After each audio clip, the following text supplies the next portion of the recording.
ಹಾಗಾಗಿ ಆರಂಭದ ದಿನಗಳಲ್ಲಿ ನಮಗೆ ಸ್ವಲ್ಪ ಕಷ್ಟ ಅನಿಸಿದ್ರು ನಮ್ಮಲ್ಲಿ ಹುಮ್ಮಸ್ಸನ್ನು ತರಲಿಕ್ಕೆ ಇದು ನಮಗೆ ಅತ್ಯಂತ ಶಕ್ತಿಯನ್ನು ನೀಡ್ತು ಅಂತ ಹೇಳ್ಬೋದು. ಈ ವಿಷಯದಲ್ಲಿ ನಾನು ನನ್ನ ಅಣ್ಣಂದಿರಿಗೆ ಎಷ್ಟು ಋಣಿ ಅಂತ ಹೇಳಿದ್ರು ಸಾಕಾಗೋದಿಲ್ಲ. ಯಾಕಂದರೆ ಈ ಕಾನ್ಸೆಪ್ಟನ್ನು ತಂದಿದ್ದು ನನ್ನ ಅಣ್ಣಂದಿರು ಮತ್ತು ಒಂದಿನ ಚಿಕ್ಕಪ್ಪಂದಿರು ನನ್ನ ಮನೆಗೆ ಬಂದರು. ನಾನು ಆ್ಯಕ್ಚುಲಿ ಟೀಚರ್, ಇಲ್ಲೇ ಹತ್ತಿರದ ರಾಯಲ್ ಅಪೋಲೋ ಇಂಟರ್ನ್ಯಾಷನಲ್ ಸ್ಕೂಲಲ್ಲಿ ಕೆಲಸ ಮಾಡ್ತಾ ಇದ್ದೆ. ಆದರೆ ನನ್ನ ಮನಸ್ಸಲ್ಲಿ ಇದ್ದಿದ್ದು ನಾನು ಒಂದು ಬಿಸ್ನೆಸ್ ಮಾಡಬೇಕು, ನಾನು ಒಂದು ಬಿಸ್ನೆಸ್ ವುಮನ್ ಆಗಬೇಕು, ಏನಾದರೂ ಸಾಧಿಸಬೇಕು ಅಂತ ನನ್ನ ಮನಸ್ಸಲ್ಲಿ ತುಂಬಾ ಇತ್ತು. ಆಗ ನನ್ನ ಅಣ್ಣಂದಿರು ಮನೆಗೆ ಬಂದು ಹೇಳಿದ್ರು, ಈ ಥರ ಒಂದು ಆಹಾರ ಉತ್ಪನ್ನಗಳ ಫ್ಯಾಕ್ಟ್ರಿಯನ್ನು ಸ್ಟಾರ್ಟ್ ಮಾಡೋಣ ನಾವು. ಯಾಕಂದರೆ ಎಲ್ಲೆಲ್ಲೂ ಈಗ ಇರೋದು ಕಲಬೆರಕೆ. ಕಲಬೆರಕೆಯಿಂದ ಆರೋಗ್ಯದ ಹಾನಿ ಆಗ್ತಾ ಇದೆಯೇ ವಿನಃ ಬರೀ ಎಲ್ಲಿ ನೋಡಿದ್ರು ಚಿಕ್ಕ ವಯಸ್ಸಿನಲ್ಲಿ ಕ್ಯಾನ್ಸರ್, ಅತ್ಯಂತ ಚಿಕ್ಕ ವಯಸ್ಸಿನಲ್ಲಿ ಹೃದಯಾಘಾತ. ಆಗ ಅಣ್ಣ ಹೇಳ್ದ, ನಾವೇ ಈಗ ಉತ್ತಮವಾದ ಆಹಾರ ಪದಾರ್ಥಗಳಿಗೆ ಹೊರಗಡೆ ಹುಡ್ಕೊಂಡು ಹೋಗ್ತಾ ಇದ್ದೀವಿ. ಅದರಲ್ಲೂ ಫಾರ್ ಎಕ್ಸಾಂಪಲ್ ಖಾರ ಪುಡಿ ಆಗಿರ್ಬೋದು, ಕೊಬ್ಬರಿ ಎಣ್ಣೆ ಆಗಿರ್ಬೋದು, ಗೋಧಿ ಹಿಟ್ಟಾಗಿರ್ಬೋದು. ನೀವು ಅಂಗಡಿಲಿ ಎಷ್ಟು ನಂಬಿಕೆಯಿಂದ ತಗೊಂಡ್ರು ಒಂದೇ ಗೋಧಿ ಹಿಟ್ಟಲ್ಲಿ ಮೈದಾ ಮಿಕ್ಸ್ ಇರುತ್ತೆ, ಕೊಬ್ಬರಿ ಎಣ್ಣೆಯಲ್ಲಿ ಪ್ಯಾರಾಫಿನ್ ಮಿಕ್ಸ್ ಇರುತ್ತೆ, ಖಾರ ಪುಡಿಲಿ ಕೆಮಿಕಲ್ಸ್ ಮಿಕ್ಸ್ ಇರುತ್ತೆ. ಒಂದೇ ಇಟ್ಟಿಗೆ ಪುಡಿ ಇರ್ಬೋದು, ಇಟ್ಟಿಗೆ ಪುಡಿನ ಹೆಂಗೋ ಜೀರ್ಣ ಮಾಡ್ಕೋತೀನಿ ಅಂದ್ರೂ ಕೆಮಿಕಲ್ಸ್ ಹೆಂಗ್ ಮಾಡ್ಕೋತೀವಿ, ಕ್ಯಾನ್ಸರ್ನ ಹೆಂಗೆ ತಡೆಗಟ್ಟೋದು? ಆಗ ಅಣ್ಣಂದಿರಿಗೆ ಉಳಿದಿದ್ದೇ ಇದು, ಯಾಕೆ ನಾವು ಅತ್ಯಂತ ಉತ್ತಮವಾದ ಪರಿಶುದ್ಧ ಆಹಾರ ಪದಾರ್ಥಗಳ ಓಪನ್ ಫ್ಯಾಕ್ಟ್ರಿಯನ್ನು ಸ್ಟಾರ್ಟ್ ಮಾಡಬಾರ್ದು? ಅವ್ರು ಐಡಿಯಾ ಕೊಟ್ಟರು, ನನಗೆ ಹೇಳಿದ್ರು, ಪ್ರಿಯಾ ನೀನು ಟೀಚರ್ ಆಗಿದೆಯಾ, ಈ ಕೆಲಸನ ಬಿಟ್ಬಿಟ್ಟು ಈ ಥರ ಒಂದು ಫ್ಯಾಕ್ಟ್ರಿನ ಸ್ಟಾರ್ಟ್ ಮಾಡ್ಲಿಕ್ಕೆ ನಿಂಗೆ ಮನಸ್ಸಿದೆಯಾ? ನಾನು ಹೇಳಿದೆ, ಯಾಕೆ ಮಾಡಬಾರ್ದು, ಸಮಾಜಕ್ಕೆ ಒಳ್ಳೆಯದನ್ನೇ ಕೊಡ್ತಾ ಇದ್ದೀವಿ, ಈ ಕೆಲಸ ಎಲ್ಲರೂ ಮಾಡ್ಲಿಕ್ಕೆ ಸಾಧ್ಯ ಇಲ್ಲ. ಎಷ್ಟು ಮನಸ್ಸು ಮಾಡಿದ್ರು ಕಲಬೆರಕೆ ಅನ್ನೋದು ಭಾರಿ ತೊಂದರೆ ಕೊಡುತ್ತೆ ಅಲ್ವಾ? ಯಾಕೆ ಮಾಡಬಾರ್ದು? ನನ್ನಿಂದ ಸಮಾಜಕ್ಕೆ ಉತ್ತಮ ಆಗೋದಾದರೆ ಟೀಚರ್ ಕೆಲಸದಲ್ಲೂ ಒಂಥರ ಒಳ್ಳೆತನ ಇದೆ, ಇದರಲ್ಲೂ ಇನ್ನೂ ಒಂದು ಸರ್ವಿಸ್, ಸೋಷಿಯಲ್ ಸರ್ವಿಸ್ ನಾನು ಮಾಡ್ತೀನಿ ಅಂತ ಒಪ್ಕೊಂಡೆ. ಆಗ ನಮ್ಮ ಕನಸಿನ ಕೂಸು ಇದು GRD ಫುಡ್ ಪ್ರಾಡಕ್ಟ್ಸ್ ಆರಂಭ. ನಮ್ಮ ಒಬ್ಬರು ಅಂಕಲ್, ಪರಮೇಶ್ ಅಂಕಲ್ ಅಂತ, ಇದನ್ನ ಶಾಪ್, ನಾವು ಈ ಫ್ಯಾಕ್ಟ್ರಿ ಸ್ಟಾರ್ಟ್ ಮಾಡ್ಬೇಕಂದ್ರೆ ಒಂದು ಶಾಪನ್ನು ಹುಡುಕ್ಬೇಕು ಮೊದಲು. ಇನ್ನೊಂದಂದ್ರೆ ಅದು ಮನೆಯಿಂದ ಹತ್ರನೂ ಇರಬೇಕು, ವಾಕೇಬಲ್ ಡಿಸ್ಟೆನ್ಸ್ ಇರಬೇಕು. ಯಾಕಂದ್ರೆ ಮನೇಲಿ ಮಕ್ಳು ಇರ್ತಾರೆ, ಅವರಿಗೆ ಸ್ಕೂಲಿಗೆ ಕಳಿಸ್ಬೇಕು, ಅವ್ರದ್ದು ಎಲ್ಲ ನೋಡ್ಕೊಳ್ಬೇಕು ನಾನು. ಆಗ ಉಟ್ಕೊಂಡು ಬಂದ್ವಿ. ಬರುವಾಗ ಇಲ್ಲಿ ನಮ್ಮ ಮನೆ ಪಕ್ಕನೇ ಒಂದು ಶಾಪ್ ಸಿಕ್ತು. ಸೊ ಆ ಸರ್ನ ಹುಡ್ಕೊಂಡು ಹೋದಾಗ 3 ಮಳಿಗೆಗಳು ಖಾಲಿ ಇದೆ. ಬೇರೆ ರೋಡ್ ಸೈಡಲ್ಲಿ ಮಳಿಗೆಗಳನ್ನ ಹುಡ್ಕಿದ್ವಿ, ಅತ್ಯಂತ ಎಕ್ಸ್ಪೆನ್ಸಿವ್ ಆಗಿತ್ತದು. ಅದನ್ನ ಭರಿಸ್ಲಿಕ್ಕೆ ನಮಗೆ ಶಕ್ತಿ ಇಲ್ಲ, ಗೊತ್ತಿಲ್ಲ ಅಲ್ವಾ ಹೇಗಾಗುತ್ತೆ ಬಿಸ್ನೆಸ್ ಅಂತ. ಈಗ ಹಾಕಿದ ತಕ್ಷಣ 1 ಲಕ್ಷ ಬರುತ್ತೆ ಅಂತ ಹೇಳಲಿಕ್ಕೆ ಬರಲ್ಲ, ಸಾಧ್ಯ ಇಲ್ಲ. ಚಿಕ್ಕದ್ರಿಂದಾನೇ ದೊಡ್ಡದು ಮಾಡೋಣ ಅಂತ. ಆಗ ಗಣೇಶ್ ಸರ್ ಅಂತ ಬಾರಿ ಹೆಸರುವಾಸಿ, ಇಲ್ಲಿ ಕಮಲಾಪುರ ಗಣೇಶ್ ಸರ್ ಬಾರಿ ಜಿನಿಯನ್ ಅವರು. ಅವ್ರ ಮನೆಗೆ ಹೋದ್ವಿ, ನಾನು ಪರಮೇಶ್ ಅಂಕಲ್. ಖುಷಿ ಆಯ್ತು, ಏನೋ ಅಲ್ಲೊಂದು ಫಸ್ಟ್ ಸ್ಪಂದನೆ ಸಿಕ್ತು ನಮ್ಗೆ. ಅಂದ್ರೆ ಈ ಶಾಪ್ ನಮಗೆ ಆಗುತ್ತೆ, ಬರುತ್ತೆ ಅನ್ನೋ ತರ ಒಂದು ಸ್ಪಂದನೆ ಸಿಕ್ತು. ಅವರು ಕೋಆಪರೇಟ್ ಮಾಡಿದ್ರು ಸರ್, ಅತ್ಯಂತ ಚಿಕ್ಕ ಇದಕ್ಕೆ ಕೊಟ್ಟರು ನಮ್ಗೆ ಬಾಡಿಗೆಗೆ. ಸೊ ಹಾಗಾಗಿ ಇದರಲ್ಲೇ ಸ್ಟಾರ್ಟ್ ಮಾಡಿದ್ವಿ, ಚೆನ್ನಾಗಿ ಆಗ್ತಾ ಇದೆ, ಹಾಗೆ ಮುಂದುವರಿಸ್ಕೊಂಡು ಹೋಗ್ತಾ ಇದ್ದೀವಿ ಸರ್. ಮ್ಯಾನೇಜ್ ಮಾಡೋದು ಅನ್ನೋದಕ್ಕಿಂತ ಅವರು ಮುಂದಾಲೋಚನೆಯನ್ನು ಮಾಡೋದು ಇಲ್ಲಿ ಅತ್ಯಂತ ಪ್ರಮುಖವಾದ ವಿಷಯ ಆಗಿರುತ್ತೆ. ಯಾಕಂದ್ರೆ ಇವತ್ತು 350 ಅವ್ರು ಕೊಡ್ಲಿಕ್ಕೆ ಹಿಂದೆ ಮುಂದೆ ನೋಡಿದ್ರೆ, ನಾಳೆ 3 ಲಕ್ಷದಿಂದ 4 ಲಕ್ಷನೂ ಆಗ್ಬೋದು, 40 ಲಕ್ಷನೂ ಆಗ್ಬೋದು. ಕಡೆಗೆ 1 ಕೋಟಿ ಖರ್ಚು ಮಾಡಿದ್ರು ನಮ್ಮ ಜೀವ ನಮ್ಮ ಕೈಗೆ ವಾಪಸ್ ಬರ್ಲಿಕ್ಕೆ ಆಗ್ದಲೇ ಇರೋಂಥ ಪರಿಸ್ಥಿತಿ ಬರ್ಬೋದು. ಬೇರೆದಕ್ಕೆ ಖರ್ಚು ಮಾಡೋದು ಸ್ವಲ್ಪ ಜನರಸ್ ಆಗ್ಲಿ, ಆಹಾರಕ್ಕೆ ಕೊಡ್ಲಿ. ಅಲ್ಲಿ 100 ರೂಪಾಯಿ ಕೊಟ್ಟು ಯಾಕೆ ಕ್ಯಾನ್ಸರ್ನ ತಗೊಳ್ತಿದ್ದೀರಾ? ಅಲ್ಲಿ 150 ರೂಪಾಯಿಗೆ ಯಾಕೆ ಹೃದಯಾಘಾತ ನಾವು ತಗೊಳ್ತಾ ಇದ್ದೀರಾ? ಬನ್ನಿ, ಇವತ್ತು ದೊಡ್ಡ ಮನ್ಸು ಮಾಡಿ. ಇವತ್ತು ನೀವು 350 ಕೊಡೋದು ದೊಡ್ಡ ವಿಚಾರ ಅಲ್ಲ. ನಾಳೆ ನೀವು ನಿಮ್ಮ ಮಕ್ಕಳು ಕ್ಯಾನ್ಸರ್, ಹೃದಯಾಘಾತದಿಂದ ನಿಮ್ಮ ಆರೋಗ್ಯವನ್ನ, ನಿಮ್ಮ ಜೀವನ ಕಳ್ಕೊತಾ ಇರೋದು ದೊಡ್ಡ ವಿಷಯ. ಕ್ಯಾನ್ಸರ್ ರೇಟ್ ಎಷ್ಟಿದೆ ಸರ್ ಈಗ ಇಂಡಿಯಾದಲ್ಲಿ ಅಲ್ವಾ? ಮೊನ್ನೆ ಫೆಬ್ರವರಿ 4 ವಿಶ್ವ ಕ್ಯಾನ್ಸರ್ ದಿನ. ನಾನು ಅದು ಆರ್ಟಿಕಲ್ ಓದಿದೆ, ಎಷ್ಟು ರೇಟ್ ಜಾಸ್ತಿ ಆಗಿದೆ ಕ್ಯಾನ್ಸರ್ ಅಲ್ವಾ? ಕರ್ನಾಟಕದಲ್ಲೇ 25,000 ಜನ ಪ್ರತಿ ವರ್ಷಕ್ಕೆ ಜೀವನ ಕಳ್ಕೊತಾ ಇದ್ದಾರೆ. ಹಾಗಾಗಿ ಇವತ್ತು ನನಗಂತೂ ಅದು ದೊಡ್ಡ ವಿಷಯ ಅನ್ಸೋದೇ ಇಲ್ಲ. ಉತ್ತಮವಾದ ಆಹಾರಕ್ಕೆ ದೊಡ್ಡ ಮನ್ಸನ್ನು ಮಾಡಿ ದುಡ್ಡನ್ನ ಕೊಡಿ, ಆಗ ನಿಮಗೆ ಉತ್ತಮವಾದ ಆರೋಗ್ಯ ನಾಳೆ ನಿಮ್ಮ ಕೈಯಲ್ಲೇ ಇರುತ್ತೆ. ಅದು ಅಲ್ಲದೆ ಸರ್, ಅದಕ್ಕಿಂತ ಮುಖ್ಯವಾದ ವಿಷಯ ಏನಂದ್ರೆ ಇದರಲ್ಲಿ ಆಯಿಲ್ ಅಂಶನೇ ಜಾಸ್ತಿ ಇರುತ್ತೆ. ನೀವು ಅಂಗಡಿಲಿ ತಗೊಳ್ಳೋ ಆಯಿಲಲ್ಲಿ 10% ಆಯಿಲ್ ಇದ್ರೆ ಜಾಸ್ತಿ, ಬಾಕಿ ಎಲ್ಲ ಇರೋದು paraffin, crude oil, waste oil. ಹಾಗಾಗಿ ಅದನ್ನ 1/4 ಲೀಟರ್ ಹಾಕೋ ಕಡೆ ಇದನ್ನ 100 ಗ್ರಾಮ್ಸ್ ಹಾಕಿ. ಆಯಿಲ್ ಕಂಟೆಂಟ್ ಇದೆ ಅಲ್ವಾ, ನಿಮಗೆ ಬೇಕಾಗಿರೋ ನ್ಯೂಟ್ರಿಯೆಂಟ್ಸು ಸಿಗುತ್ತೆ, ಆಹಾರ ರುಚಿನೂ ಆಗುತ್ತೆ, ನಿಮಗೆ ಸಂತೋಷನೂ ಇರುತ್ತೆ, ಆರೋಗ್ಯನೂ ಸಿಗುತ್ತೆ. ಅಷ್ಟೇ ಹಣ ಮಾಡ್ತದೆ. ಈಗ ಒಂದೊಂದು 6 ಲೀಟರ್ 7 ಲೀಟರ್ ಬಳಸೋದ್ರ ಬದಲು 3 ಲೀಟರ್ ಎಣ್ಣೆಯನ್ನು ಬಳಸಿದ್ರೆ ಆ ಹಣ ಅಲ್ಲಿ ಉಳಿತು, ಅಲ್ಲೂ ಸರಿಯಾಯ್ತು, ಅಲ್ಲೇನು ಎಕ್ಸ್ಟ್ರಾ ಹಣ ನಿಮಗೆ ಕೊಡಲಿಲ್ಲ. ಜೊತೆಗೆ ನೀವು ಮೊದಲೇ ಹೇಳಿದಾಗೆ ಅವನ ಹಾಸ್ಪಿಟ್ಲ್ ಖರ್ಚು ವಾರ್ಷಿಕವಾಗಿ ಅಥವಾ ಮಾಸಿಕವಾಗಿ ನಾವು ಯೋಚನೆ ಮಾಡ್ತಾ ಹೋದ್ರೆ ಅವನಿಗೆ ವರ್ಷಕ್ಕೆ ಒಂದು 15-20 ಸಾವಿರ ರೂಪಾಯಿ ಹಾಸ್ಪಿಟ್ಲ್ ಖರ್ಚು ಬಂದೇ ಬರುತ್ತೆ. ಸೊ 15-20 ಸಾವಿರ ರೂಪಾಯಿ ಬೋನಸ್ ಅವನಿಗೆ, ಅದು ಉಳಿದಾಗೆ 15-20 ಸಾವಿರ ರೂಪಾಯಿ ಬೋನಸ್ ಆಗಿ ಅವ್ನ ಮನೇಲಿ ಇಟ್ಕೊಂಡಾಗೆ ಅದು ಒಂದು ಪ್ಲಸ್ ಆಗ್ತದೆ. ಇದೊಂದು ವಿಚಾರ 100% ನಂಬಬೇಕಾದಂಥ ವಿಚಾರಗಳು. ಆಮೇಲೆ ನಂತರ ಇನ್ನೊಂದೇನಂತಂದ್ರೆ, ಈಗ ಇಲ್ಲಿ ತರ್ತಾರೆ ಕಡಲೆಕಾಯಿನ ಅಥವಾ ಕೊಬ್ಬರಿಯನ್ನ ತಂದು ಎಷ್ಟೊತ್ತು ವೇಟ್ ಮಾಡಬೇಕಾಗುತ್ತೆ, ಎಷ್ಟೊತ್ತು ಬೇಕು ಅವರಿಗೆ ನಾವು ಎಣ್ಣೆಯನ್ನು ತಗೊಂಡು? ಸರ್, ಕೆಲವು ಸಲ ಆನ್ ಸ್ಪಾಟ್ ಸ್ವಲ್ಪ ಎಲ್ಲ ಇದ್ರೆ ನಾವು ಆನ್ ಸ್ಪಾಟ್ ಅಲ್ಲಿ ತೆಗೆದುಕೊಡ್ತೀವಿ. ಚಿಕ್ಕ ಮಿಷಿನ್ ಇದ್ರೆ ಕಣ್ಮುಂದೆನೆ ತೆಗೆದುಕೊಡ್ತೀವಿ, ಅದಕ್ಕೇನು ಟೈಮ್ ಬೇಕಾಗಿಲ್ಲ. ಕಡಲೆ ಬೀಜ ಮತ್ತೆ ಕೊಬ್ಬರಿ ಅಥವಾ ಸೂರ್ಯಕಾಂತಿ ಈಗ ಬಲ್ಕಲ್ಲಿ ತರ್ತಾರೆ ಕೆಲವರು, ಮತ್ತೆ ತೆಂಗಿನಕಾಯನ್ನ ತರ್ತಾರೆ. ಮತ್ತೆ ಇನ್ನೂ ಕೆಲವ್ರದ್ದು ಅಭಿಪ್ರಾಯ ಏನಂದ್ರೆ, ನಾವು ತಂದಿರೋ ಎಣ್ಣೆ ಕಾಳುಗಳನ್ನೇ ಬಳಸಿ ಎಣ್ಣೆ ತೆಗೆದುಕೊಡ್ಬೇಕು. ಅವ್ರಿಗೆ ಒಂದು ಭಾವನೆಗಳಿರುತ್ತೆ, ನಮ್ಮ ತೋಟದಲ್ಲಿ ಬೆಳೆದಿರುವಂತಹ ಆಹಾರ ಪದಾರ್ಥಗಳಿಂದನೇ ನಮ್ಗೆ ಆಯಿಲ್ ಸಿಗ್ಬೇಕಂತ. ಆಗ ಏನ್ ಮಾಡ್ಬೇಕಾಗುತ್ತೆ, ಅವ್ರು ಕಾಯ್ಲೇಬೇಕಾಗುತ್ತೆ ಸರ್. ಪ್ರೊಸೆಸಿಂಗ್ ಆಗ್ಲೇಬೇಕಲ್ವಾ. ತೆಂಗಿನಕಾಯಿ ತಂದ್ರೆ ಅದ್ರ ಕಣ್ಮುಂದೆ ತೆಗಿಲಿಕ್ಕೆ ಸಾಧ್ಯನೇ ಇಲ್ಲ. ಮತ್ತೆ ಕೊಬ್ಬರಿನೂ ತರ್ತಾರೆ ಕೆಲವರು, ಅದ್ರಲ್ಲಿ ನೀರಿನಂಶ ಇರುತ್ತೆ, ಒಣಗ್ಬೇಕು. ಈಗ ಹಂಗೆ ತೆಗಿಬಹುದು, ನಮ್ಗೇನಿಲ್ಲ. ಈ ಗಾಣದಲ್ಲಾದ್ರೆ ಹಂಗೆ ತೆಗೆದು ಬಿಡ್ತಾರೆ. ನಮ್ದು ಎಕ್ಸ್ಪೆಲ್ಲರ್, ನಮ್ಮಲ್ಲಿ ಡಿಹೈಡ್ರೇಟರ್ ಇದೆ. ನಾವೇನ್ ಮಾಡ್ತೀವಿ, ಮಾಯಿಶ್ಚರ್ ತೆಗೆದ್ಬಿಟ್ಟು ನಂತರ ಎಕ್ಸ್ಪೆಲ್ಲರ್ಗೆ ಹಾಕಿ ಫಿಲ್ಟರ್ ಮಾಡಿ ಕೊಡ್ತೀವಿ. ಸೊ ಅವ್ರು 1 ಇಯರ್ ಇಟ್ಕೊಂಡ್ರು ಸೇಮ್ ಟೇಸ್ಟ್, 2 ಇಯರ್ಸ್ ಇಟ್ಕೊಂಡ್ರು ಸೇಮ್ ಟೇಸ್ಟ್ ಮತ್ತೆ ಕ್ವಾಲಿಟಿ ಖಂಡಿತ ಚೇಂಜ್ ಆಗುತ್ತೆ. ಇಲ್ಲ ಸರ್, ನಮ್ಮಲ್ಲಿ ಶೆಲ್ಫ್ ಲೈಫ್ ತುಂಬಾ ಜಾಸ್ತಿ ಇರುತ್ತೆ, ಮಾಯಿಶ್ಚರ್ ಇರೋದಿಲ್ಲ ಅಲ್ವಾ, ಫಂಗಸ್ ಬರ್ಲಿಕ್ಕೆ ಚಾನ್ಸೇ ಇಲ್ಲ. ಪ್ರೆಸೆಂಟ್ ನಿಮ್ಮಲ್ಲಿ ಬಂದ್ರೆ ತಕ್ಷಣ ಬಂದ್ರೆ ನಂತರ ಏನಿಲ್ಲ, ನಾನು ಅಮೌಂಟ್ ಕೊಟ್ಟು ತಗೊಂಡು ಹೋಗ್ತೀನಿ, ಏನೆಲ್ಲ ಎಣ್ಣೆಗಳು ಸಿಗುತ್ತೆ, ಯಾವ್ದೆಲ್ಲ ಪ್ರಾಡಕ್ಟ್ ಸಿಗುತ್ತೆ ಹೇಳ್ಬೋದಾ? ಖಂಡಿತ ಸರ್, ನಮ್ದು ಒಂದು ತೆರೆದ ಕಾರ್ಖಾನೆ ಅಂದ್ರೆ ಇಲ್ಲಿ ಫ್ಲೋರ್ ಮಿಲ್ ಇದೆ ಮತ್ತೆ ಆಯಿಲ್ ಮಿಲ್ ಇದೆ. ಎರಡು ಇದು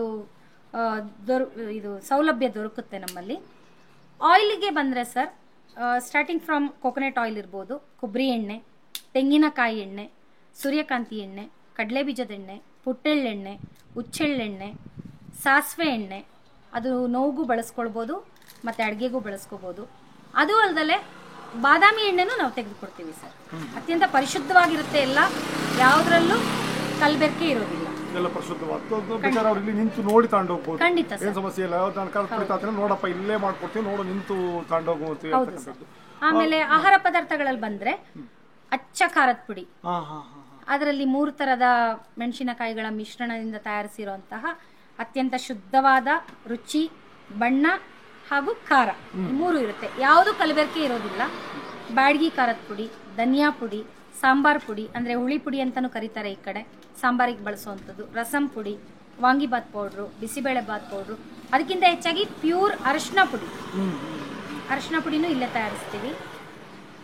ಅದು ಬಿಟ್ಟರೆ ಹಿಟ್ಟುಗಳು ಸರ್, ಗೋಧಿ ಇಲ್ಲೇ ಇರುತ್ತೆ, ಅಕ್ಕಿ ಇಲ್ಲೇ ಇರುತ್ತೆ, ಬಾರ್ಲಿ ಇರುತ್ತೆ.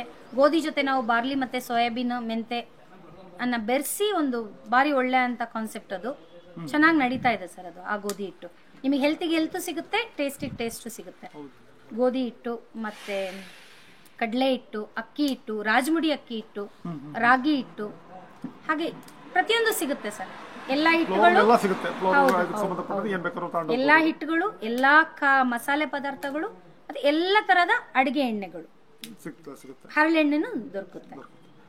ನನ್ನ ಪ್ರಶ್ನೆ ಏನಂದ್ರೆ, ನಾವು ಸಾಮಾನ್ಯವಾಗಿ ಹೊರಗಡೆ ಎಣ್ಣೆಗಳನ್ನು ಎಲ್ಲರೂ ತಿಂತಾರೆ, ಸಾಮಾನ್ಯವಾಗಿ ತಿಂತಾ ಇದ್ದಾರೆ. ಅದು ಆಕ್ಚುಲಿ ಎಲ್ಲರೂ ಸಾಮಾನ್ಯವಾಗಿ ಏನಂತಂದ್ರೆ, ನಾವು ತಿಂತಕ್ಕಂಥ ಆಯಿಲ್ ಈಗ ಆಲ್ರೆಡಿ ಏನು ತಿಂತಾ ಇದ್ದೀವಿ, ಕಲಬೆರಕೆ ಆಗಿರ್ತಕ್ಕಂಥದ್ದು, ಅಂಥ ಎಣ್ಣೆಯನ್ನು ನಾವು ಸೇವಿಸಬೇಕಾದ್ರೂ ಕೂಡ ನಮಗೊಂದು ಭಯ ಇರುತ್ತೆ. ಕೊಲೆಸ್ಟ್ರಾಲ್ ಹೆಚ್ಚು ಕೊಬ್ಬಿನಾಂಶ ಇರ್ತದೆ, ತಿಂದರೆ ನಮ್ಗೆ ಏನಾದ್ರು ಆಗ್ಬೋದು, ಇದು ಆಲ್ರೆಡಿ ಭಯ ಇರ್ತಕ್ಕಂಥದ್ದು. ಆದರೆ ನೀವು ಕೊಡ್ತಕ್ಕಂಥ ಎಣ್ಣೆ ಏನಿದೆ, ಇದನ್ನ ನಾನು ತಿಳಿದಾಗೆ ಕ್ರಶ್ ಮಾಡಿ ಕೊಡ್ತಕ್ಕಂಥದ್ದು ಅಂತ ನಾನು ಭಾವಿಸಿದ್ದೇನೆ. ಐ ಡೋಂಟ್ ನೋ, ಅಥವಾ ಈಗ ಬೇರೆ ನೀವು ಒರಿಜಿನ್ ಮಾಡೋದಾದ್ರೆ ಬೇರೆ ಒಂಥರ ಇದ್ರಲ್ಲಿ ಮಾಡಿ ಅದನ್ನ ಗುಡ್ದು ಕೊಟ್ಟರು ಕೂಡ ಅದು ಅದರಲ್ಲಿ ಬೇರೆ ಏನಾಗಲ್ಲ, ಜಸ್ಟ್ ನಾವು ಕಬ್ಬಿನ ಹಾಲಿದ್ದಾಗೆ ಅಂತ ಹೇಳ್ಬೋದು. ಕಬ್ಬನ್ನ ಕೊಟ್ಟು ಹಾಲು ಹೇಗೆ ಬರ್ತದೋ ಆ ಥರ ಬಂದದ್ದನ್ನು ತೆಗೆದು ನೀವು ಕೊಡ್ತೀರಾ, ಅದ್ರ ಮಧ್ಯದಲ್ಲಿ ನೀವೇನು ಮಾಡಲಿಕ್ಕೆ ಸಾಧ್ಯ ಇಲ್ಲ. ಹಾಗಾಗಿ ಸೊ ಈ ಎಣ್ಣೆಯನ್ನು ತಿಂದರೆ ನಮಗೆ ಕೊಬ್ಬಿನ ಕಥೆ ಏನು, ನಮ್ಮ ಕೊಲೆಸ್ಟ್ರಾಲ್ ಕಥೆ ಏನೋ, ನಾವು ಏನಾಗ್ಬೋದು, ನಮ್ಮ ಬಾಡಿ ಯಾವ ಥರ ಆಗ್ಬೋದು, ಇದ್ರ ಬಗ್ಗೆ ಯಾವ ಥರ ಅವರು ಭಾವಿಸ್ಬೇಕು? ಇಲ್ಲ ಸರ್, ಆ್ಯಕ್ಚುಲಿ ಇದರಲ್ಲಿ ಬರೋವಂಥ ನ್ಯೂಟ್ರಿಯೆಂಟ್ಸ್ ಬಂದು ಸ್ಪೆಷಲಿ ಹೆಲ್ದಿ ನ್ಯೂಟ್ರಿಯೆಂಟ್ಸ್ ಅಂತ ಹೇಳ್ಬೋದು. ಈಗ ಕೊಲೆಸ್ಟ್ರಾಲ್ ತರೋಕ್ಕೆ ಮೇನ್ ಕಾರಣ ಆಗೋದು ಫ್ಯಾಟಿ ಆ್ಯಸಿಡ್ಸ್ ಆಗಿರ್ಬೋದು. ಇದರಲ್ಲಿ ಏನಾಗುತ್ತೆ ಅಂದರೆ ನಾವು ತೆಗೆಯುವಂತಹ ಎಣ್ಣೆಯಲ್ಲಿ ಬರುವಂಥದ್ದೆಲ್ಲ ಒಂದು ಹೆಲ್ದಿ ಕೊಲೆಸ್ಟ್ರಾಲ್ ಅಂತ ಹೇಳ್ಬೋದು, ಗುಡ್ ಕೊಲೆಸ್ಟ್ರಾಲ್. ಆ್ಯಕ್ಚುಲಿ ಕೊಲೆಸ್ಟ್ರಾಲ್ ಇಲ್ದಿದ್ರೂ ಮನುಷ್ಯ ಬದುಕಲಿಕ್ಕೆ ಸಾಧ್ಯನೇ ಇಲ್ಲ. ಅದು ನಮ್ಮ ದೈನಂದಿನ ಕಾರ್ಯಚಟುವಟಿಕೆಗಳನ್ನ ಮಾಡಲಿಕ್ಕೆ ಆ ಕೊಲೆಸ್ಟ್ರಾಲ್ ಬೇಕೇ ಬೇಕು. ಹಾಗಾಗಿ ಸ್ಪೆಷಲಿ ಕೊಬ್ಬರಿ ಎಣ್ಣೆ ಮತ್ತು ತೆಂಗಿನ ಎಣ್ಣೆ ಅದು ಬರೀ ಹೆಲ್ತಿಗೆ ಮಾತ್ರ ಅಲ್ಲ.